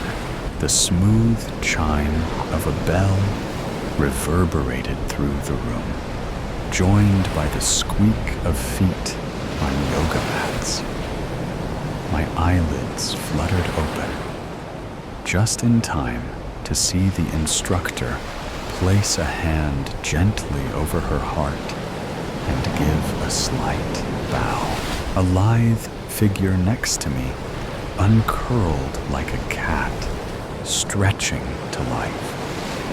Feline, and graceful in her movements. Her name-brand attire hugged her toned curves, the same curves that I'd seen in an Instagram post this morning.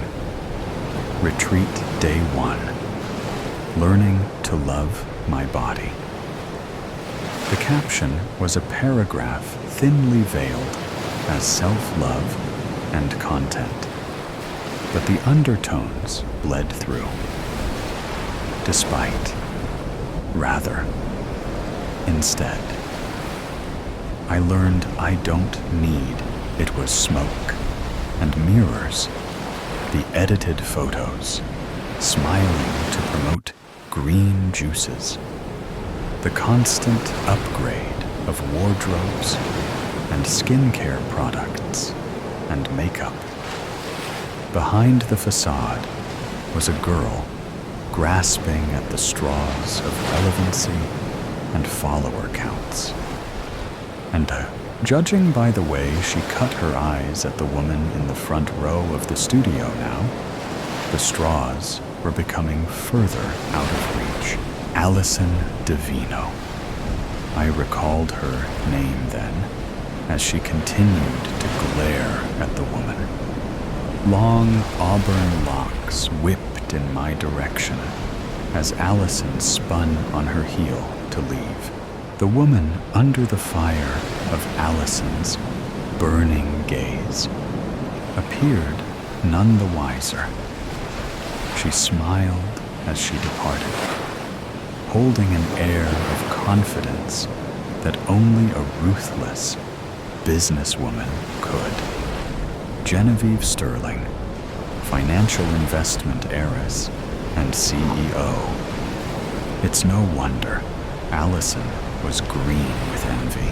After all, I imagined the salary of an influencer paled in comparison. And how nice would it be to start life with a silver spoon? I made another mental note, trying to piece together the puzzle of faces I'd encountered last night at the welcome dinner, albeit a somewhat difficult task at a silent retreat. As I made my way to the doorway, a burly shoulder jostled against my own. Glancing to the side, I was met with the red-faced glare of Victor Russo, the lawyer who constantly seemed on the verge of a tantrum. For him, this event seemed more like mandatory anger management than a relaxing weekend of introspection. Victor grumbled something, shoving his way past me and out of the boiling studio. Hot yoga was never something I'd been eager to try, and the sweat pricking my skin reminded me of that. I yearned for a shower. I padded my way down the hall to my assigned room. Stretches of glass greeted me, late afternoon sunshine glistening upon the elaborate furnishings. As I turned on the shower, steam curling into the air and coating the mirror, I observed my reflection.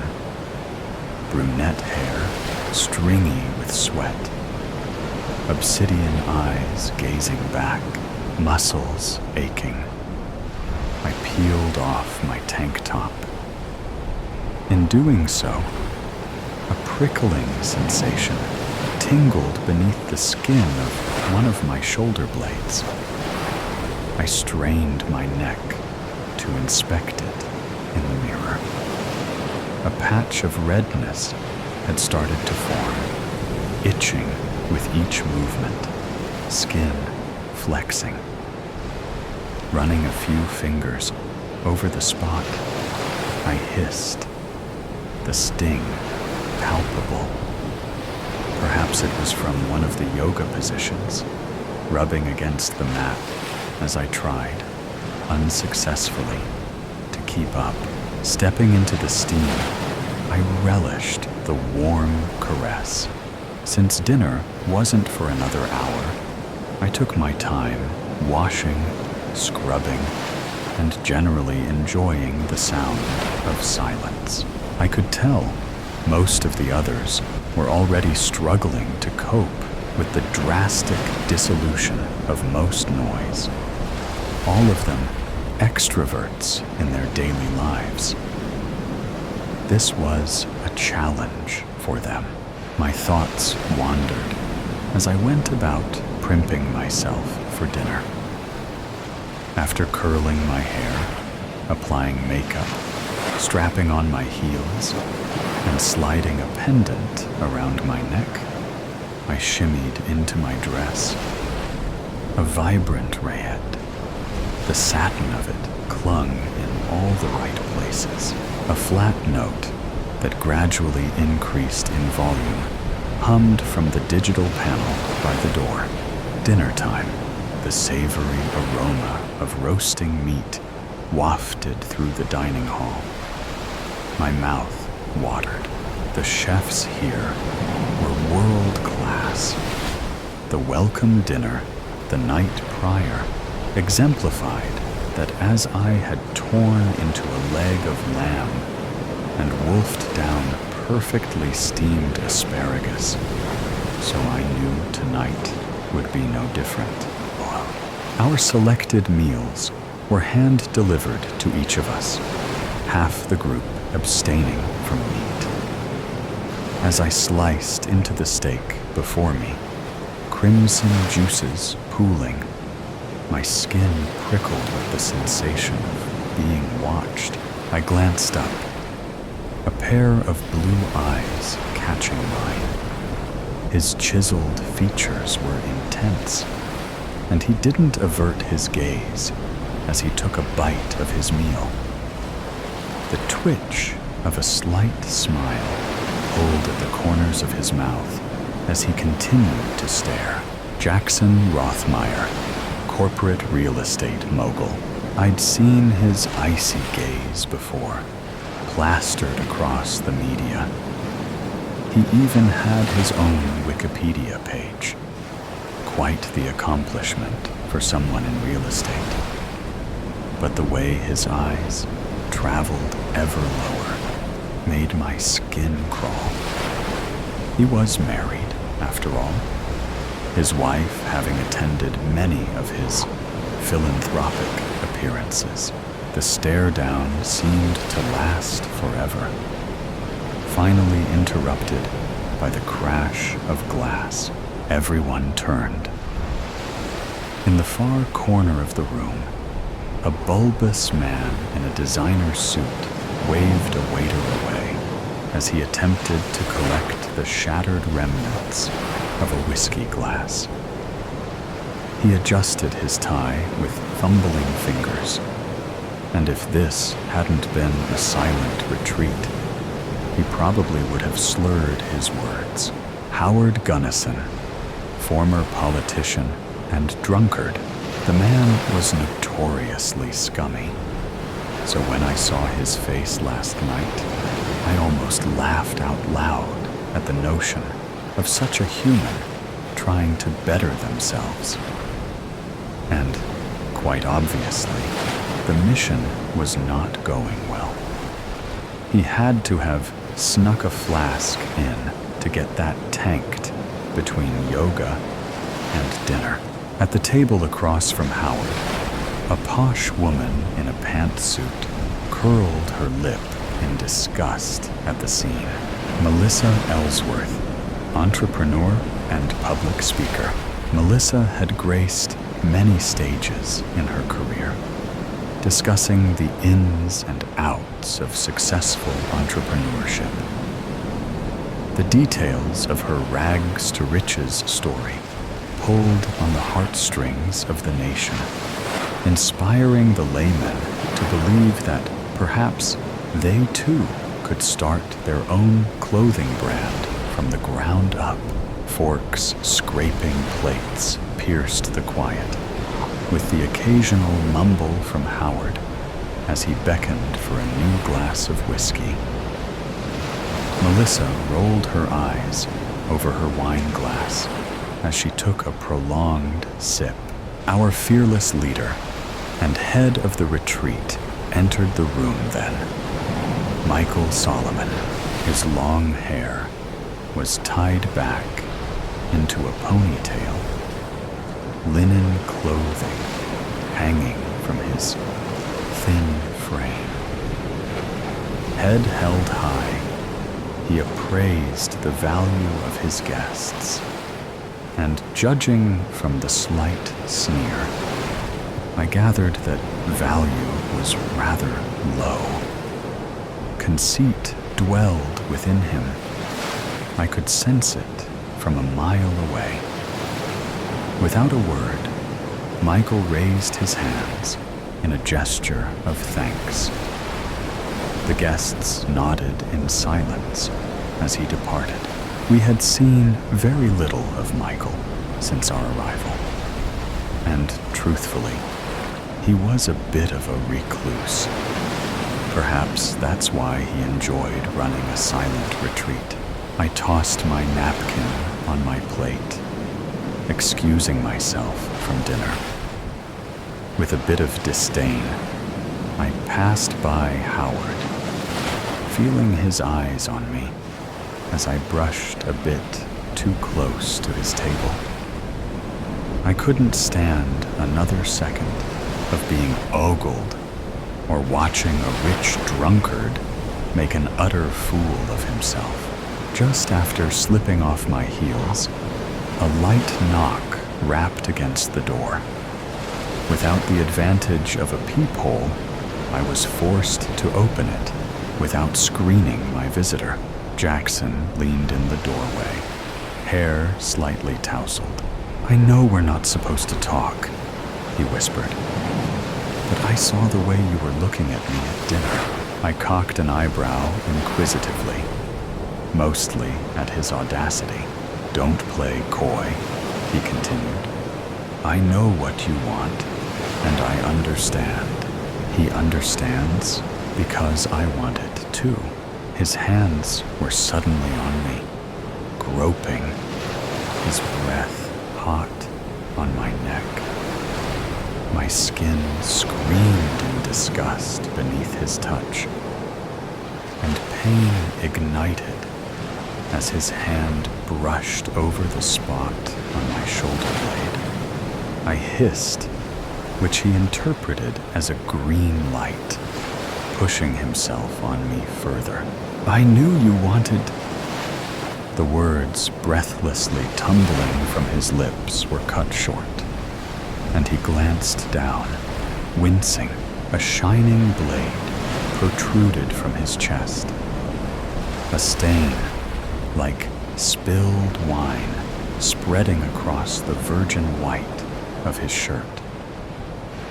Blood replaced words, and he sputtered in his collapse.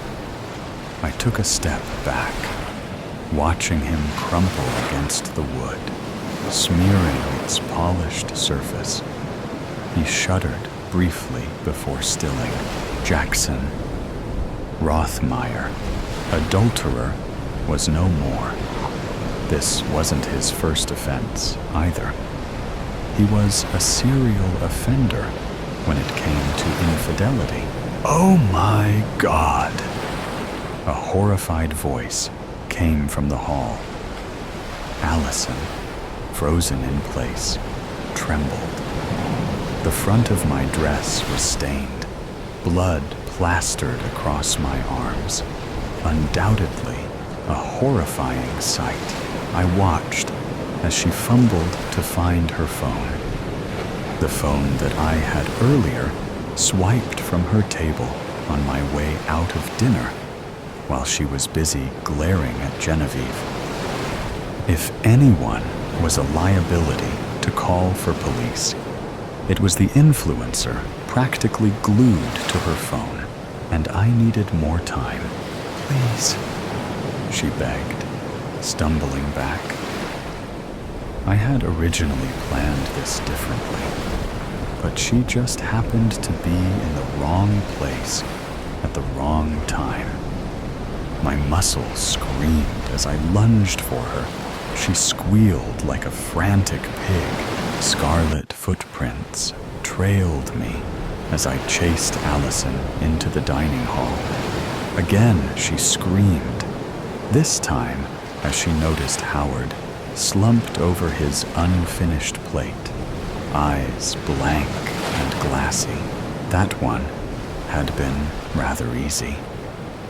A quick drop of a pill into his whiskey on my way out of the dining hall, and a long enough onset for the crowd to clear out before he succumbed. A silent tick off the checklist. There was no need for Allison to cry over Howard. Not only was he a scumbag, but his drunkenness had taken the life of another. A few years prior, blitzed from a night at the bar, Howard had struck and killed a teenage girl who had snuck out of her house. Thanks to Howard's power and some unfortunately good connections, he faced the lowest possible sentence. Allison's wailing brought me back to the moment. She cowered in a corner, eyes darting wildly in search of an escape. Though she was the lowest offender on my list, I still couldn't let her go. It was a formality. I plucked a knife from a nearby table and flung it forward with a dizzying speed. The crying stopped, and Allison slumped against the wall, the handle of the blade jutting from her eye socket. Footsteps echoed from down the hall, and I turned just in time to see Victor gawking and tripping into the room before wheeling backward. What the? His face blanched, a stark contrast to the usual beet red. He clutched his chest and staggered back.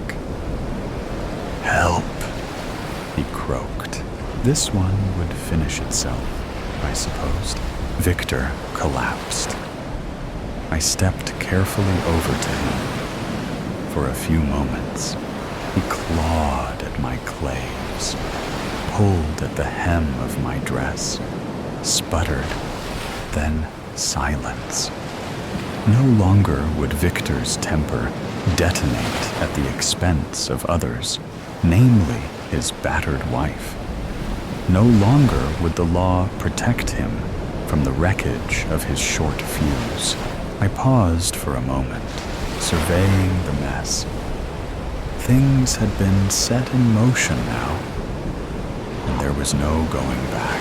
An hour later, I found myself sitting alone in the foyer. Luckily, I had managed to avoid any more blood. In one room, Melissa hung from the ceiling fan by a twisted, overpriced dress one of her company's very own. But I was certain the children who fabricated it in her sweatshops, one of whom perished due to poor labor conditions, wouldn't be too sad. Melissa had never lifted a finger to go the extra mile in life. And now she didn't even lift a finger in her own death. In another room, Genevieve lay still, adjacent to a gun that had likely cooled off by now. She snuck it in for protection, a paranoia developing since her defrauding tendencies were exposed to the public tendencies that cost so many others their livelihoods, while she raked in the profits. It was ironic. Her career had been upheaved by a smoking gun, and now she was leaving this world by a smoking gun. I tallied 6 bloody fingers, sitting cross-legged under a lone chandelier. Only one more to complete the requirements. I caught him earlier, cowering in a storage closet with a cell phone, but knew I had to save him for last. With the retreat being so isolated, I knew I had some time to wrap things up. I gathered my remaining strength, peeling myself from the floor. "Michael!" I called lackadaisically. My voice ricocheted in the barren foyer. I never did grasp the appeal of the minimalist aesthetic, the coldness and emptiness of it. Like a fox in winter, I stalked through the white-walled expanse, listening intently for my prey. A muffled sob came from the storage closet. The idiot hadn't even bothered to move. I knocked politely, opening the door to reveal the coward huddled in the far corner. "Stay back," he shouted, wielding a mop handle in defense. "I'm warning you." Michael, you just don't get it, do you?" My tone was condescending. There was some enjoyment in watching this pompous man wither. "You made a deal, and this is part of the deal. What the hell are you talking about?" I clucked my tongue, chuckled. "Hell? That's funny. You see, Michael, I know for as spiritual as you are, you can't make the world butterflies and rainbows through manifestation alone. No amount of writing out your dreams in a vegan leather journal will make them come true." "How did you know about my journal?" he asked, eyes narrowed. "Michael, I know everything. Everything about everyone. Truths you couldn't fathom. You called on a higher, or perhaps I should say, lower power for help. And here I am to seal the deal. Consider me a bounty hunter of sorts." I scratched my itching back as I tried to dumb it down for him. "Michael Solomon, you made a deal with the devil to get your dream life at any expense necessary. So that means murdering my guests and livelihood?" he cried. "In this case, yes. It's no simple feat to take that much energy from the universe to spend on one selfish person. Souls are required. Souls of 7 people, 7 deadly sins." "I don't understand," I sighed, exasperated, and proceeded to check off the requirements. Jackson Lust, Allison Envy, Howard Gluttony, Victor Wrath, Melissa Sloth, Genevieve Greed. I counted, putting a finger down with each name until only one remained. That leaves Pride. I could tell he still wasn't following. "I know how high you hold yourself, Michael, looking down your nose at others. And the fact that you were willing to sacrifice anything for your benefit says it all." The gears clicked into place in Michael's mind, and he started to sob. "Please, I'll do anything. We've already gone that route, Michael.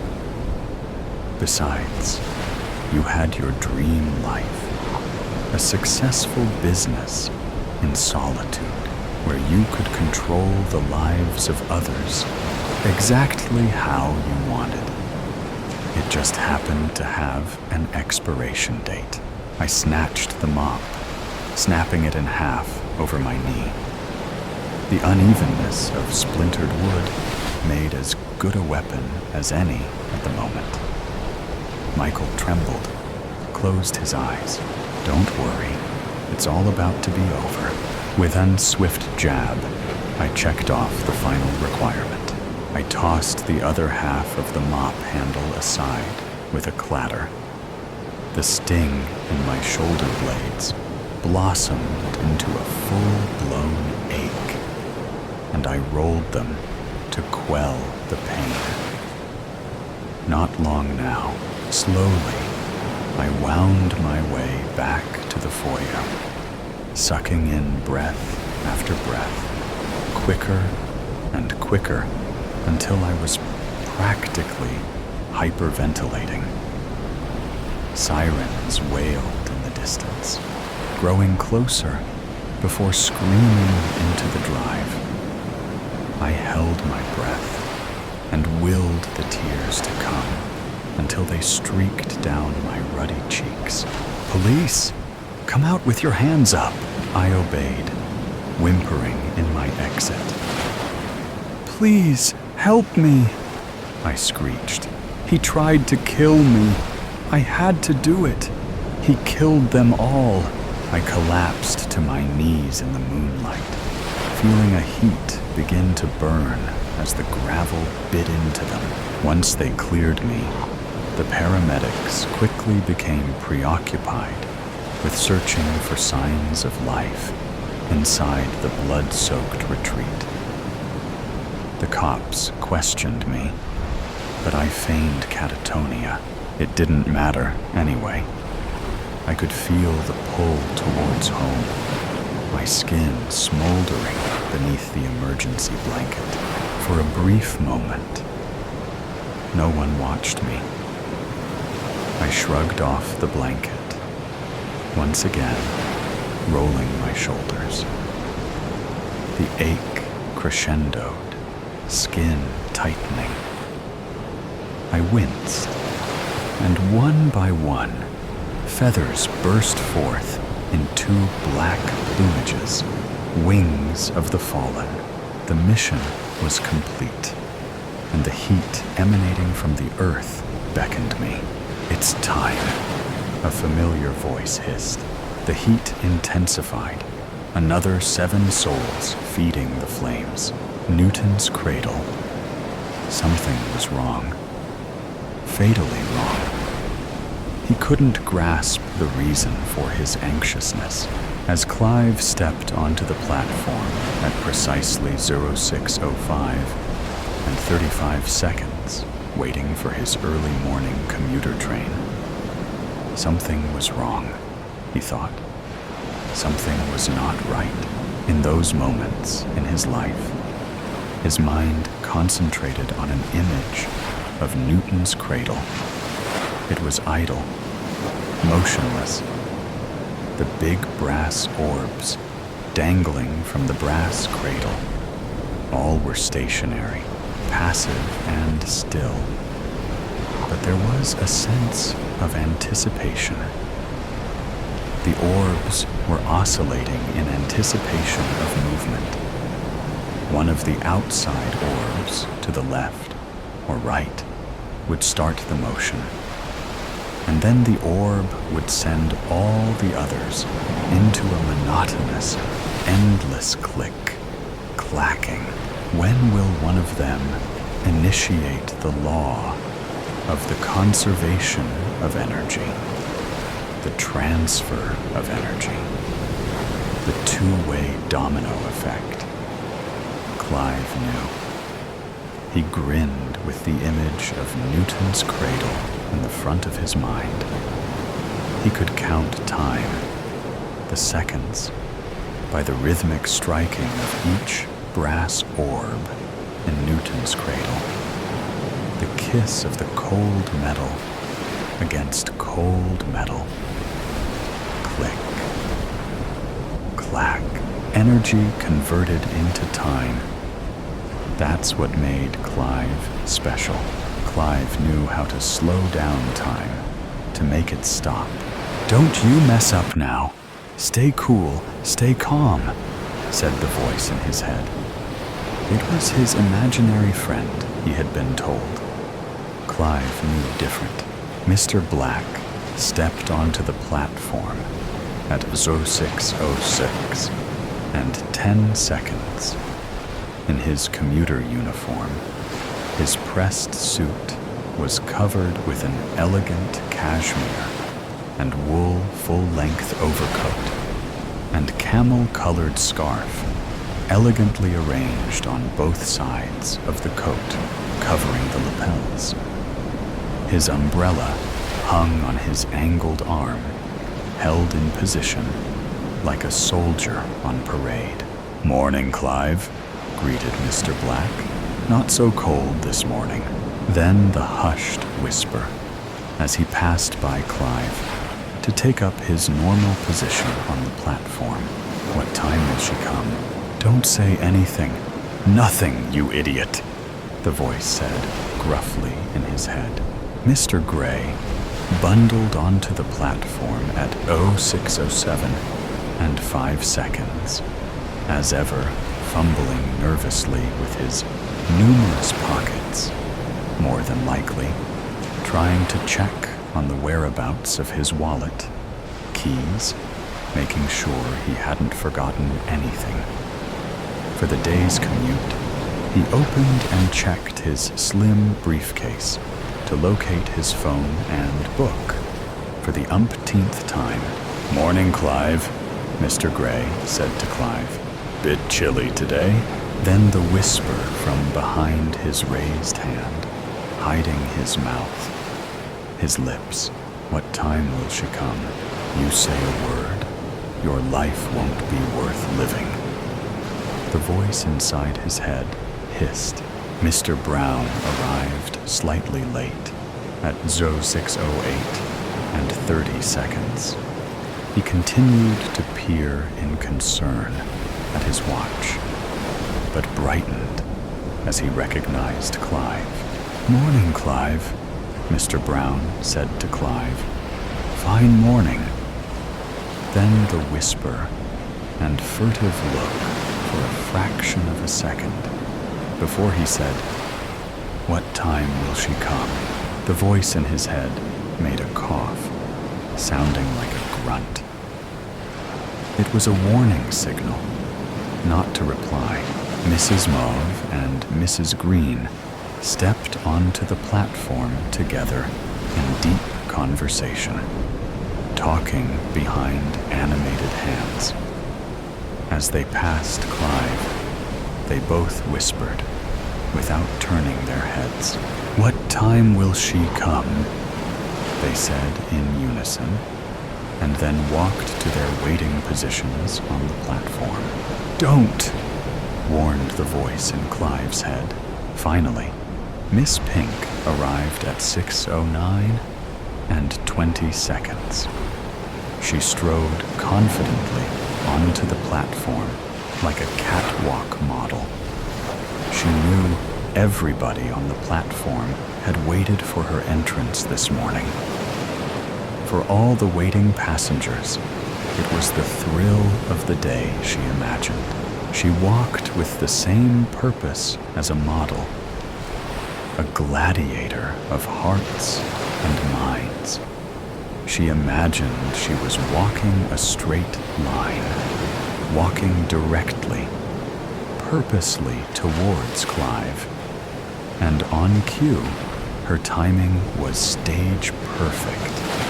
She winked flirtingly at Clive, the wink that meant, "Any time, I'm your license to promiscuity, buddy." A longing stare to the recipient of her wantonness. An unsaid message. "Take me."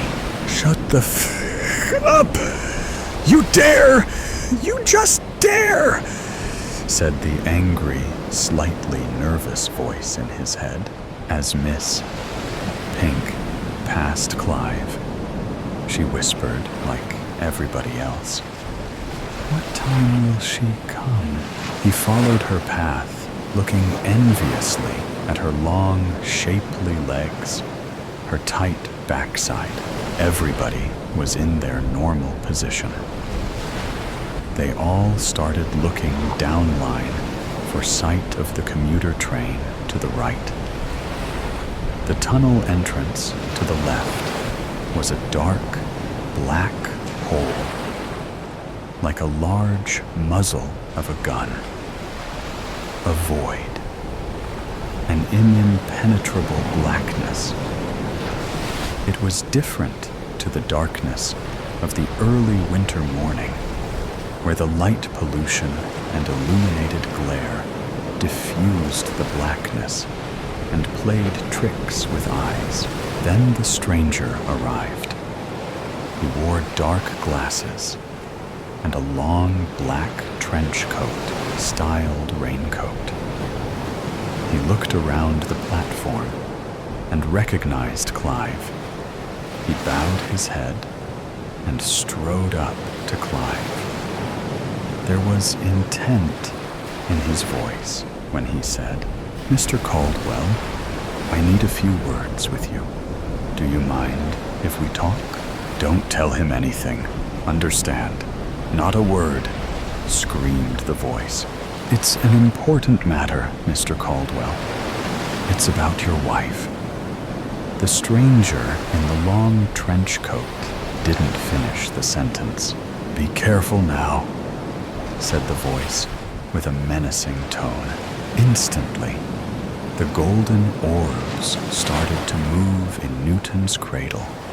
Click, clack, click, clack. The energy and counter-energy started to dance. Both the cradle and balls were shuddering, jerking in an erratic, crazed movement. "What time will she come?"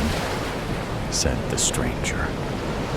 He didn't whisper it like the others, but as the voiced question appeared in the hushed morning air, the stranger smiled a knowing smile. Clive thought he noticed a smirk. "Keep that mouth shut. Keep it shut." The voice in Clive's head was getting more than angry. It was becoming uncontrollable, insane. Click, clack, click, clack. The golden orbs had really started to move now. They were moving back and forth with the velocity of a funfair ride. Clive had forgotten the name of the ride. His brow started to sweat. His palms started to feel clammy. He felt nauseous. Bang! The explosion came from the black tunnel entrance. The impact, the latent energy of the explosion, was made more catastrophic as it was ignited from inside the tunnel. And then the trapped energy blasted outwards with more force at its mouth. The entrance, a titanic release of deadly energy. Huge pieces of masonry. Metal flew like missiles through the dark morning air, hissing with a deadly force. The sonic boom of the explosion deafened the dark morning skies. Clive had a slow motion image of the chaotic debris decapitating some waiting passengers on the platform, their bodies smashed into pieces by the force of the explosion. Clive slowed the titanic forces in his mind to a still photograph type image. He made it stop, click, clack, click, clack. The sound of Newton's cradle returned from his peripheral hearing as the sound of the explosive forces stopped at the same instant as the horrific images. "She won't come now," said the voice with evil mirth in Clive's head. "She's gone forever." There was a sense of finality in the last words.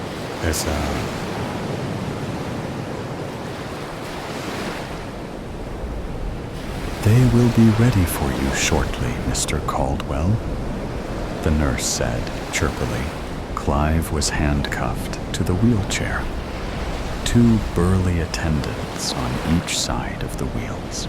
The door opened suddenly, and Clive was wheeled into the meeting room. There was a committee of 3 men and 2 ladies waiting inside, all seated behind desks, files, and papers, laptops in front of them, and on the side, seated ready to take minutes. A transcriber of the meeting was a young administration lady wearing a bright puce lady's suit. Sitting separately in the corner of the room was a strange man with dark glasses. The attendants and the chirpy nurse stood at the side and behind Clive, seated in the wheelchair. "How are you today, Mr. Caldwell?" said one of the women, a member of the committee. Before Clive could answer, the women started the introduction to the meeting.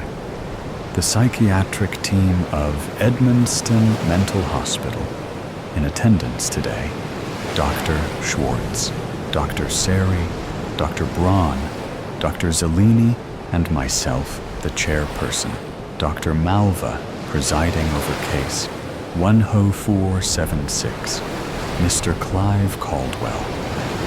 Dr. Malva paused.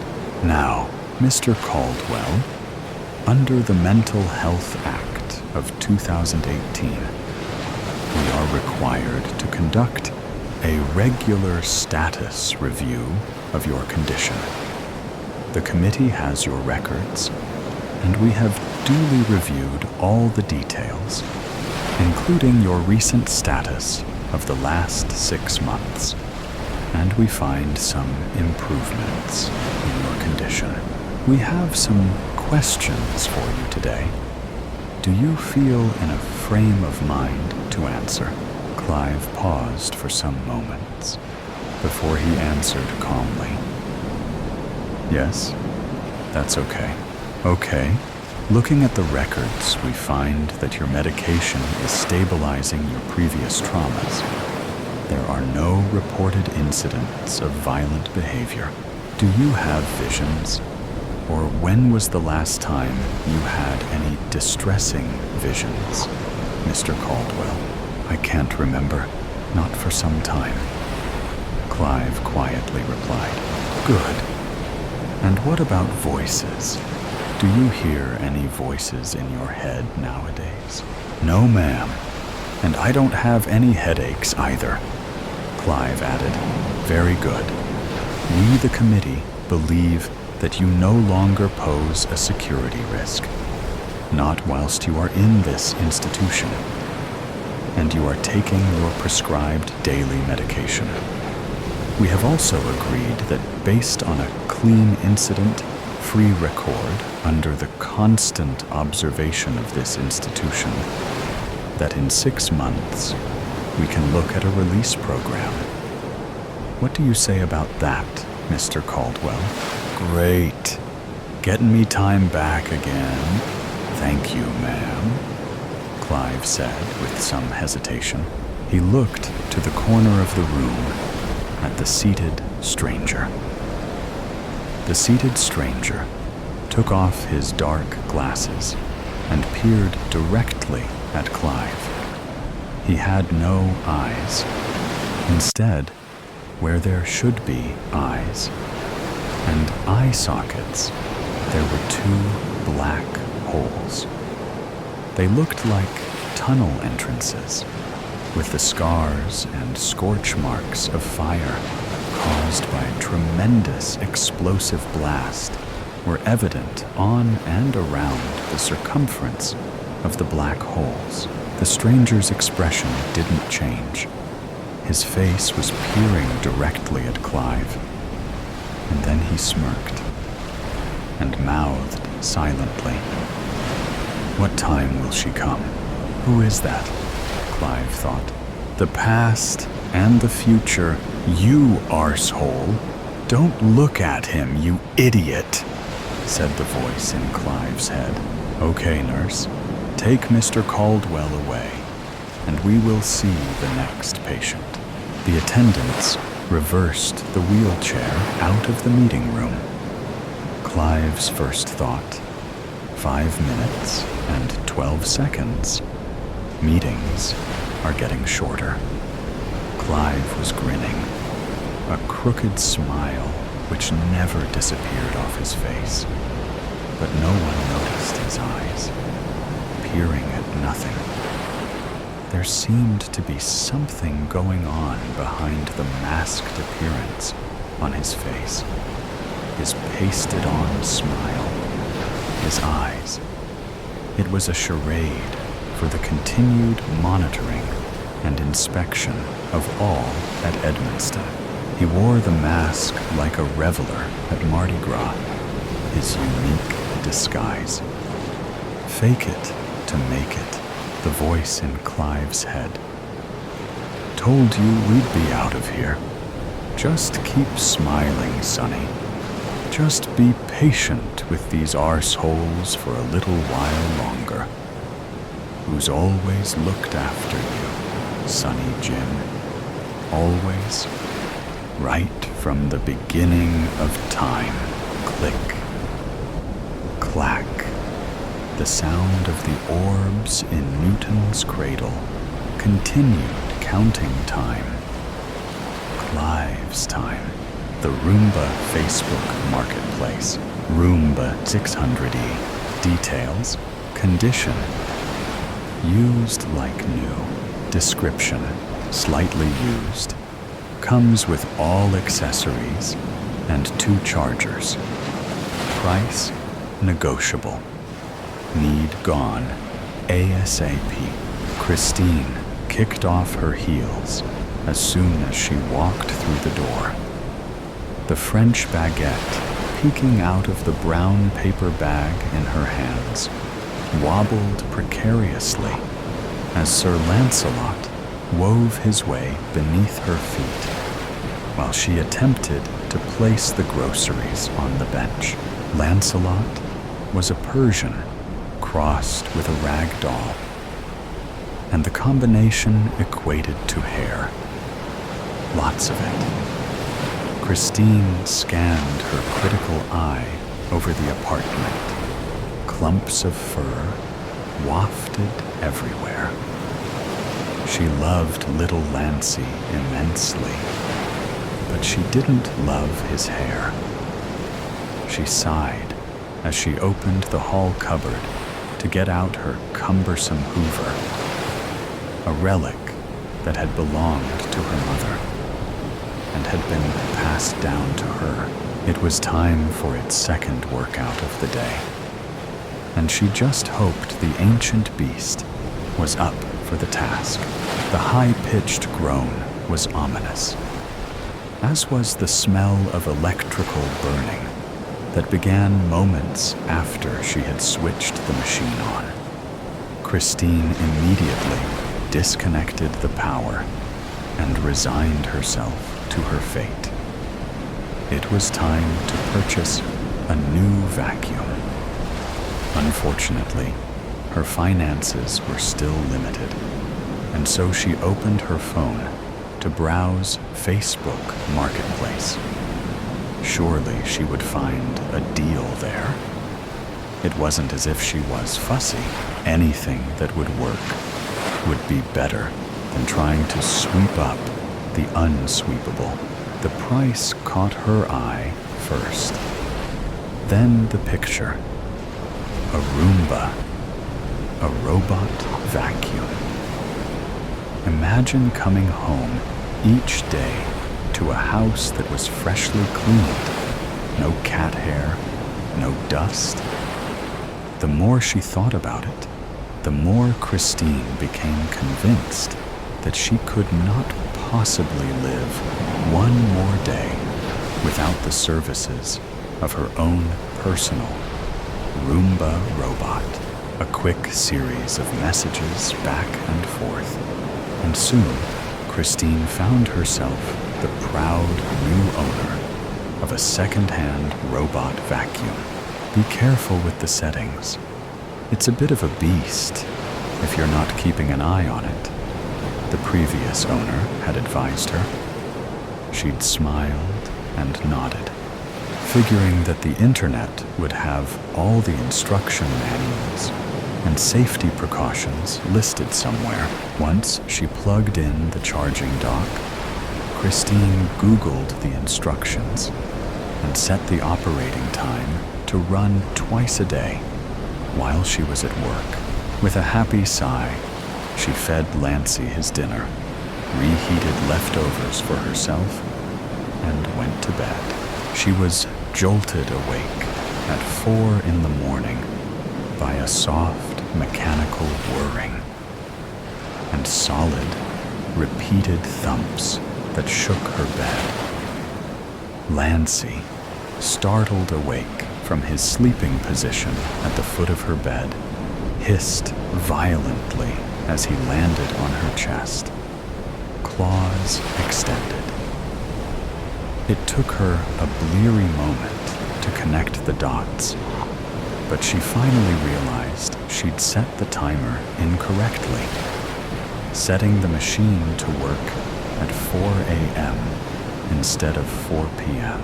It seemed to be stuck, trying to vacuum under her bed, catching itself repeatedly on the leg, and unable to navigate its way out of the situation. The bright lights, like little eyes, glinted with frustration, which echoed her own emotional state. It really was way too early for her to remember the settings, so she stumbled out of bed as she tried to whack the off button on the machine. It finally powered down with a petulant wheeze, the lights blinking off sadly. Placating Lancey took much longer, as his fur was literally on end. But after much stroking and coaxing, the cat settled back at the foot of the bed, curled up in a cat ball, and purred himself to sleep. The following morning, after feeding Lancey his breakfast, Christine studied the online manual closely as she absently munched on toast and sipped her coffee. Carefully following the instructions, she set the timer, double-checking the AM/PM setting. From his sunny position on the windowsill, Lancey hissed and arched his back. A familiar whirring caught her attention, and a soft bumping nudged her toes. When she looked beneath the table, the Roomba was carefully vacuuming the crumbs she had spilled. "Odd," she muttered. "I haven't turned you on yet. Must be a saved setting from the previous owner." She didn't have time to look for the clear all settings section of the manual, but resolved to look into it after work. Once again, Christine was rudely awoken at 4 a.m. by the repeated thumping of the machine and the yowling hiss of the cat as Lancey landed claws first on her chest. "For the love of," she muttered, tossing her blanket aside to deal with the rogue machine. This time, the off button seemed to stick, and she was unable to power it down. "Well, if you won't switch off, you may as well do your job out here." Christine shoved the machine into the living room and firmly closed her bedroom door. Lancey would be all right for a couple of hours. She'd let him out for a kitty litter break as soon as the sun was up. The morning brought chaos. Christine's living room was spotlessly clean, immaculate even, but she couldn't find her shoes. She usually kicked them off by the front door, but they were nowhere to be seen. She rummaged under the sofa and coffee tables, just in case she had kicked them off in the living room, and then crawled into the dust bunnies under her bed. on the off chance they were there, but to no avail. Finally, she had to do a quick change of outfit so that she could wear the more casual loafers in the back of her wardrobe, and rushed out of the door, late for work. When she came home, Christine kicked off her shoes near the door as she juggled the bags of groceries she'd purchased after work. The light on the Roomba's dock was flashing, indicating that the dustbin needed emptying, so she dumped the heavier bags on the floor to attend to the task. When she lifted the lid, a mystery was solved. There, in shreds, were her lovely leather, high-heeled shoes. They'd obviously been caught by the Roomba overnight and had become a casualty of the cleaning machine. At least there's a reasonable explanation, she sighed as she took the small dustbin to empty into the outside bin, happy that she wasn't losing her mind, but not happy about the cost of replacing her favorite shoes. When she returned, she cried out in alarm. The Roomba was stuck on the paper shopping bag, and its whirring brushes had opened a hole in the washing powder box. Fine white ponder was flying everywhere. "Oh, for the love of..." she cried in exasperation as she extracted the paper bag from the maw of the machine. She set it to clean up the white laundry powder while she packed the rest of the groceries away. When she turned from the pantry, after putting the last item on the shelf, she nearly tripped over the Roomba that had silently moved its cleaning path right behind her, its lights blinking up at her like two besotted eyes.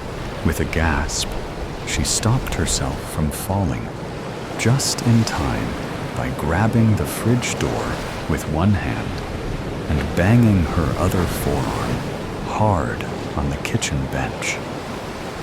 She cried out in pain, and she wrenched the freezer open to get an ice pack. Pressing the ice to her smarting injury, she trudged into the living room to rest and assess the damage. Hopefully, she hadn't broken anything. The skin was still intact, but she'd have a huge bruise tomorrow. No doubt.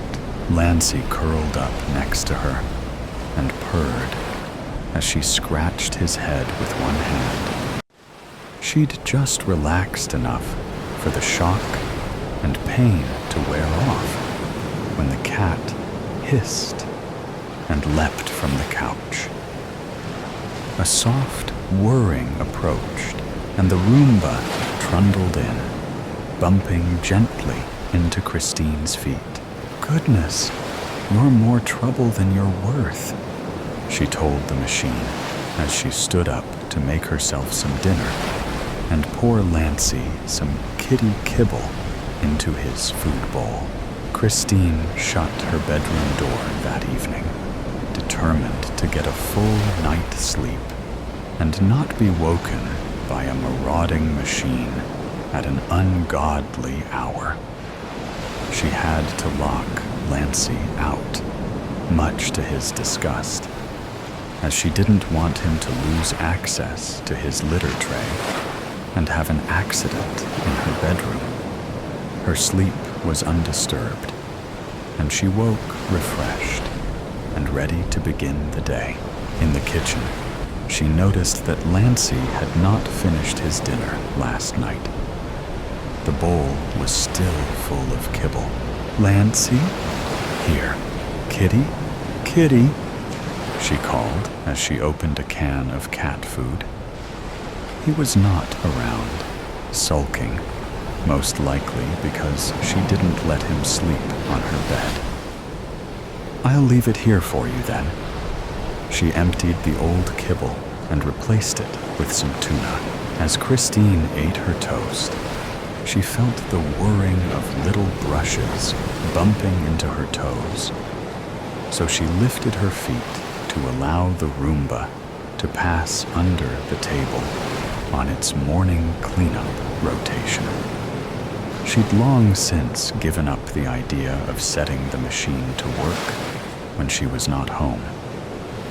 It seemed to have a mind of its own and cleaned at all sorts of random times during the day. She didn't think much of the little trail of red on her foot when she put her loafers on, just brushed the smudge away. "Bye, Lancy," she called as she left for work. The cat was still sulking. Perhaps he'd be more cuddly when she got home. When she returned, her apartment smelt like rotting fish, and she gagged as she opened the door. The cat food was still sitting in the bowl uneaten, and flies were buzzing around the dish, along with a trail of ants. Quickly, Christine disposed of the food. "Lancy?" she crooned gently, and then again, more urgently.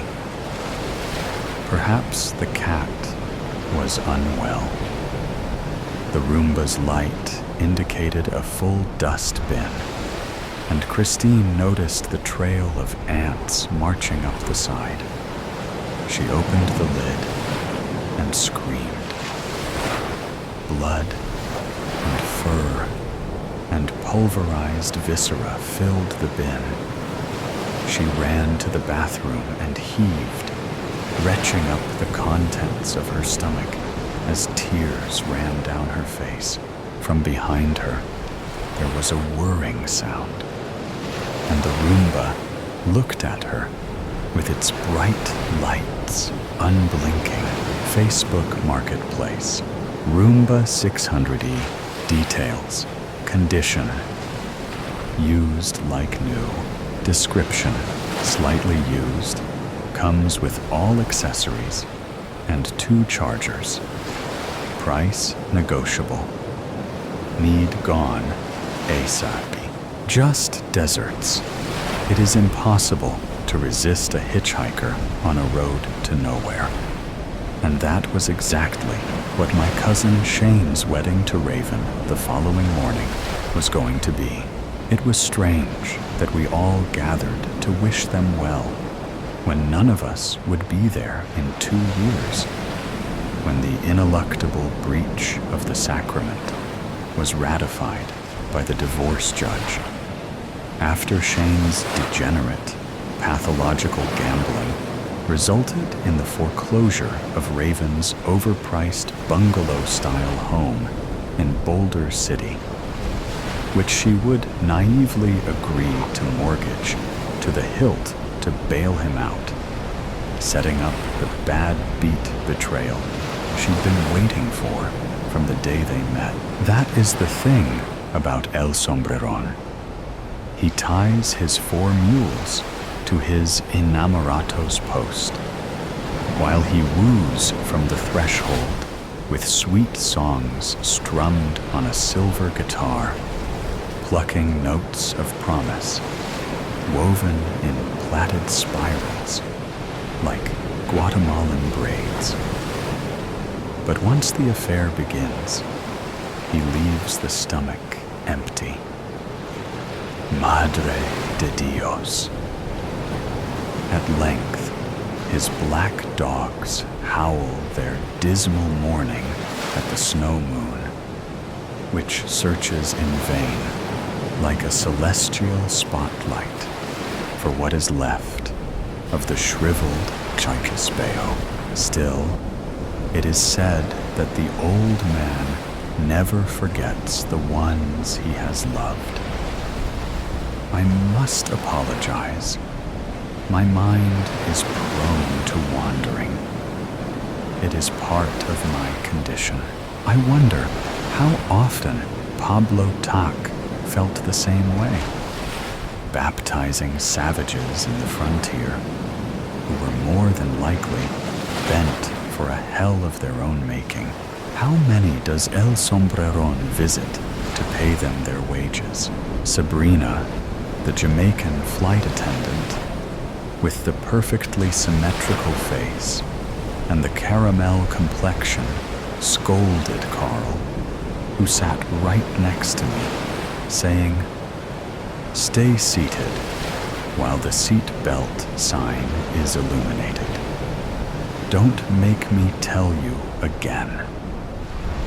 The seat belt light had been illuminated since the plane touched off, and tropical storm Tomas caught us in its clutches, sending us in an interminable loop between Tortilla Flats and Scottsdale. Carl muttered something under his whiskey-smelling breath. Sitting down, Carl released a low, rumbling cough that rattled in his chest like a cracked carburetor. We were off to a famous start. I didn't know how long I'd had a demon, but El Sombreron was in the back row with his broad-brimmed, high-crowned black hat angled down while he napped. I was safe for now. I could hear him whispering, "Stefan, you can't hide in your books forever. Sooner or later, you will have to face me. Face your undoing. You will have to face what you have done." While I wondered when El Sombreron would make his move, I stroked my necklace with the coat of arms pendant, striped blue and red, with an eagle at the crest. I kept reading from Alta, California, a book of essays about Spanish and Mexican settlers in the Spanish borderlands. I was reading about the life of Pablo Tac, a Luiseno Indian, who, despite dying at age 19, was a prolific writer and missionary whose extensive writings were the only surviving accounts of the Luiseno language and culture, and one of the most studied reports of missionary life on the frontier. I had a second book in my bag, Memories of Life at a Mission, a biographical account written by Pablo Tac himself.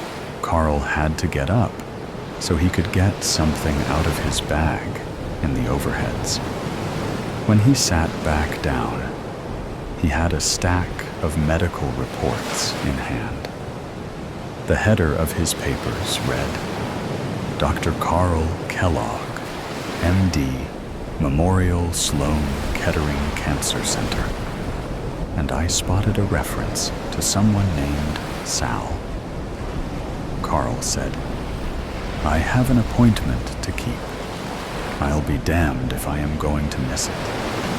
The next thing they're going to tell us is the flight is diverted to goddamn Phoenix."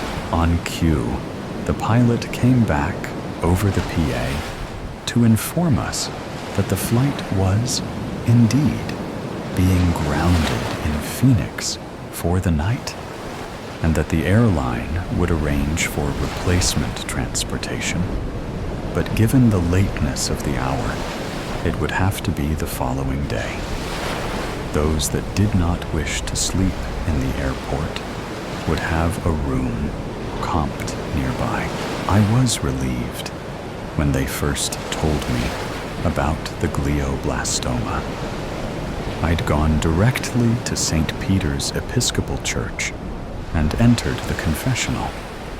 And I'd told Father Darby how I'd been driving home from the history conference in Ithaca a few years back, after too many celebratory toasts, and quite a few tequila shooters from the mini-bar to boot. I'd only wanted to sleep in my bed that night. I'd told Father Darby how I'd heard a thud and a crack of my windshield. The blue-jeaned body of a teenage girl hung in the rear view, perfectly cradled in the refracted lamplight. How I'd kept on driving. How many Hail Marys to fix that one. Sabrina offered me a beverage, which I sternly declined, and I asked her softly, "Do you see a man about 6 rows back with a black-brimmed hat?" She turned, dutifully, and then looked down at me with wide eyes. "No, I do not, sir," she said. "Is everything okay?" I nodded. I was safe for now. As we began our descent into Phoenix, Carl became apoplectic. He stowed his hands in a rigid, set position on his knees and trained his eyes forward at Sabrina like she was his jailer. And he stood wrongly accused. "I have an important appointment in the morning in San Diego. I can't be late. I just can't." Carl said all of this more to himself than anything. Sabrina paid no attention. I put my hand on Carl's shoulder and said, "We will figure this out together. We are going to the same place. So, you are proposing we drive around the storm, through the night to San Diego? Are you nuts? You want to make that appointment or not?" I asked. And so, we tossed our luggage in the back of a silver Toyota Tacoma 4-door and hit the road. "I saw your paperwork. So, you are a doctor? A surgeon?" Carl said. "What about you?" "I am a history teacher, college level, up at Cornell. My research relates to sojourners and missionaries, all manner of settlers and vagabonds, anyone uprooted from their home and stranded in a foreign land. Aren't they fascinating, I suppose? That book you were reading, it was about one of those? Pablo Tack." "Who?" "A young missionary boy who grew up in the Mission San Luis Rey." "And what makes him so special?" "Pablo Tack? Well, for one, he had a motto. Siempre adelante y nunca para atrás. It was more than a saying. It became his epitaph. He died young. I don't know it for a certainty, but I imagine Pablo Tack didn't live long enough to make a mistake he'd regret for the rest of his life. Sounds foolish. He's lucky he made it that long, out on the frontier." Carl's mind seemed trained to detect pathology in everything.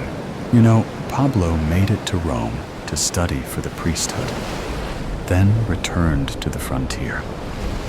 He left behind quite a body of work, made a record of nearly his whole life, day by day. Imagine covering that much ground by age 19. And how did he die, if I might ask? Smallpox. There you go. The boy devotes himself to God, and boom, clapping his hands for effect. He's snuffed out like a match in between God's bloodthirsty fingers. I think it was a gift that God allowed him to finish his mission early. Besides, if Pablo Tack could get that far by 19, then there's hope for a couple of middle-aged codgers like us, don't you think? I said things like this, hope, as if I still dared to wish for an unearned pardon. I wondered if all sojourners are really on the run, each sure, in their own way, that redemption could only be granted, if at all, a long way off from the place where the crime happened. I guess fugitives are always prisoners of the truth. All I see is a promising man stomped under heel by a dictator. So there's no point to suffering. I'm an oncologist. You cure the sick. Cure? Oh no. I specialize in pancreatic cancer. The 5-year survival rate is 12%. My nickname among my colleagues is the Grim Reaper. So, no, I wouldn't exactly say that I cure the sick. More like I chaperone them to death's doorstep. I'm a butcher with dull blades, just an order taker at a meat counter. My patients' diagnoses are like those number dispenser tags in a supermarket. You know those red machines with the Garvey pull-off tags? I call their numbers and deliver the meat to the morgue. Remind me to never call you for a consult, I said. And we both laughed. What is that pendant you were playing with on the plane? Oh, this. It is the DeSantis family crest. A gift from my father. I was raised out by the Mission San Luis Rey by my foster family. I consider myself a DeSantis, but my birth name is Stefan Daskalov. That is a foreign-sounding name, if I ever heard one. Where are you from, originally? I was born in Bulgaria in the year of the Jubilee. And what was that like, growing up in Eastern Europe? I wouldn't know. My mother and I left when I was 8. Was there something going on there you had to get away from? You could say that. We were Turks, which is not such a good thing if you were living in Bulgaria. There was a national campaign to rename all Turks and erase our ethnicity. My father was an enthusiast for the resistance, and the communist jackboots came and pulled him from our home and took him to a labor camp on the island of Belen on the Danube. He died there that same year, but we never even learned how. And what happened to your mother? After that, my mother and I emigrated to Turkey to escape persecution. She put me on a boat headed to California, promising she'd follow after. She couldn't ever save up enough for her ticket, and I never saw her again. Some years ago, I traveled back to Turkey and found the town where she was buried. It is strange. It seems like another world, one that I barely knew. That reminded me that I had another thing to say Hail Marys for.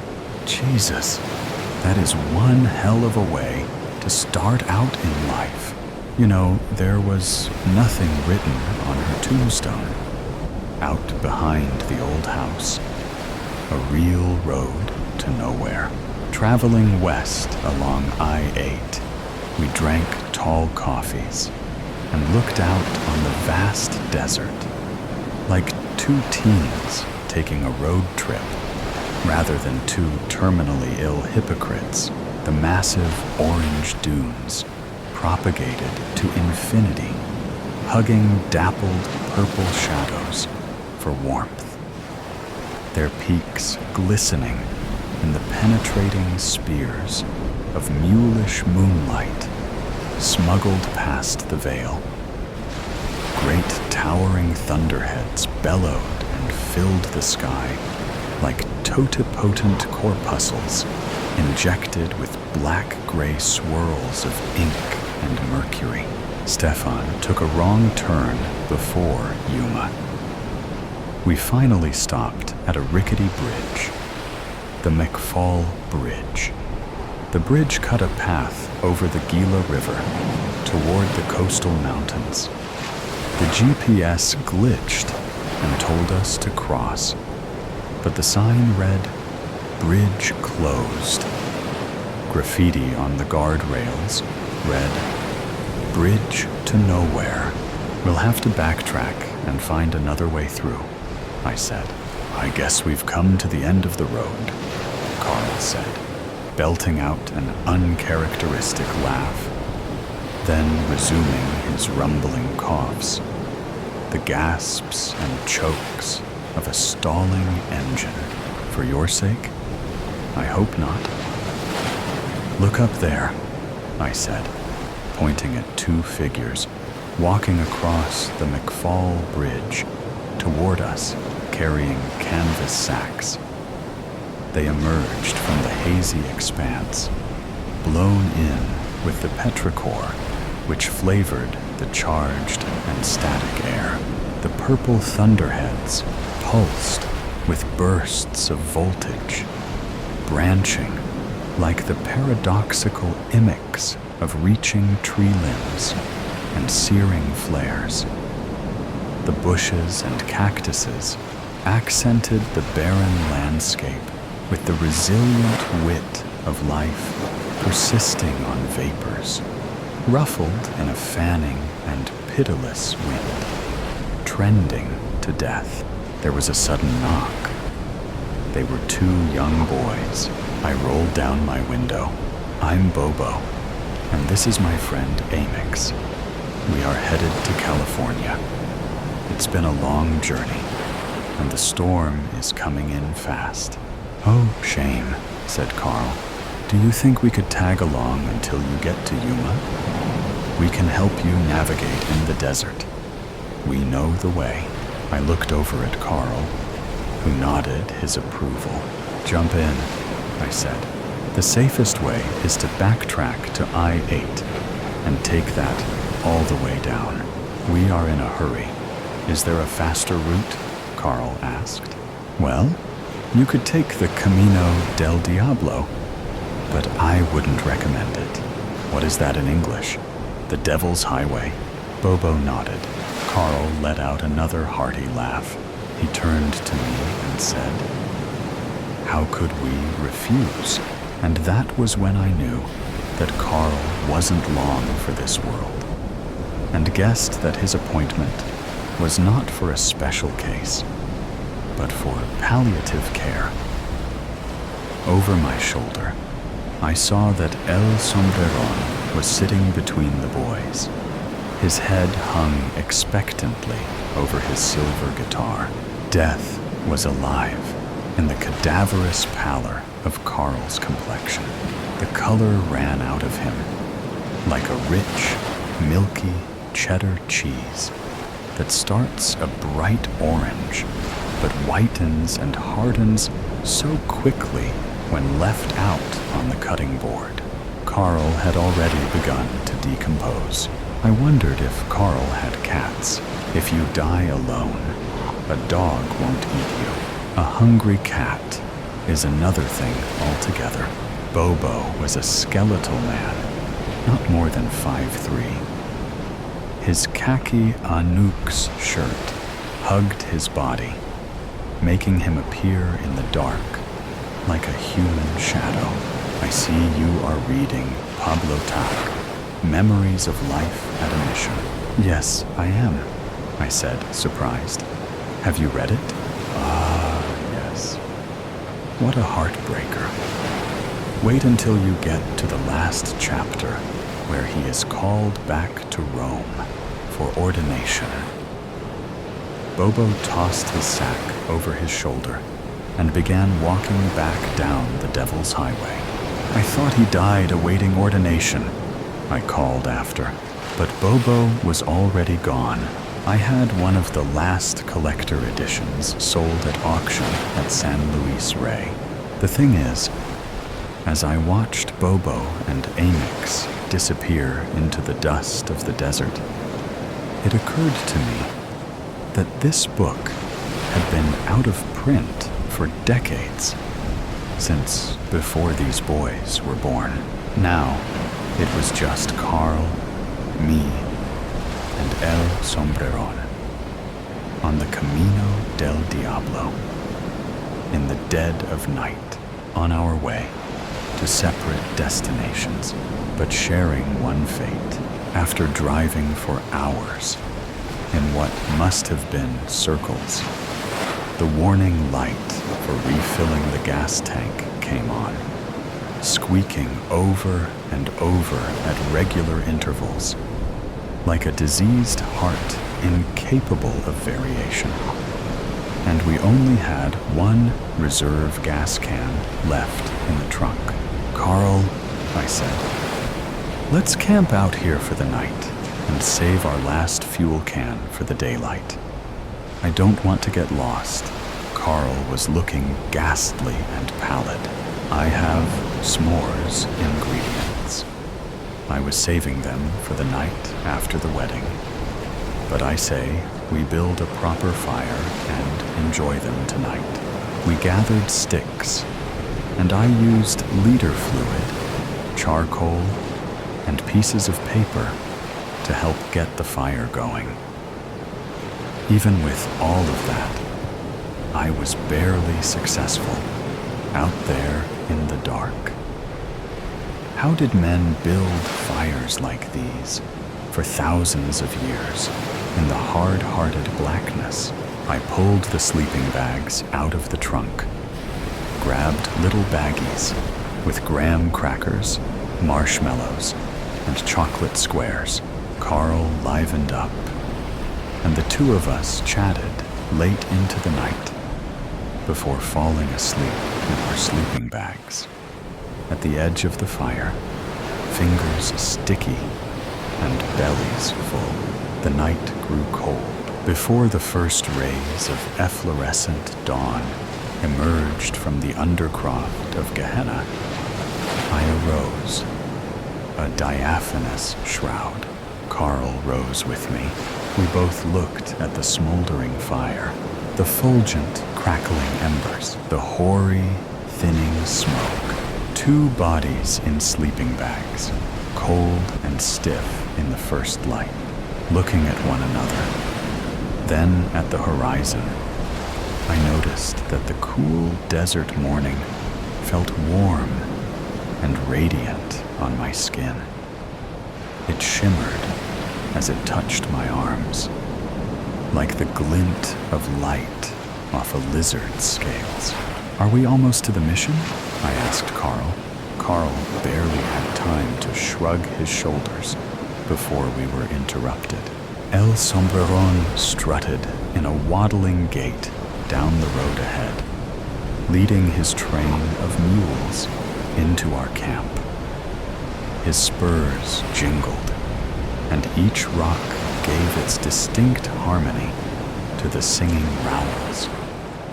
The mules whuffled and snorted the bass line, and El Sombreron whistled while chewing on a stick of straw plucked from the breaching rays of the new sun. The brim of his broad-rimmed black sombrero forever hid his visage. And he came to a stop just before us. "Do you see him?" I asked. Carl nodded. But when his strength failed him at length, El Sombreron said, and I instinctively continued, "He met a pilgrim shadow." With that, El Sombreron gave a little bow and continued. "Over his heart, a shadow fell." "But which way is the mission?" I asked. "Ride, boldly ride," the shade replied. "To where?" "Over the mountains of the moon, down the valley of the shadow."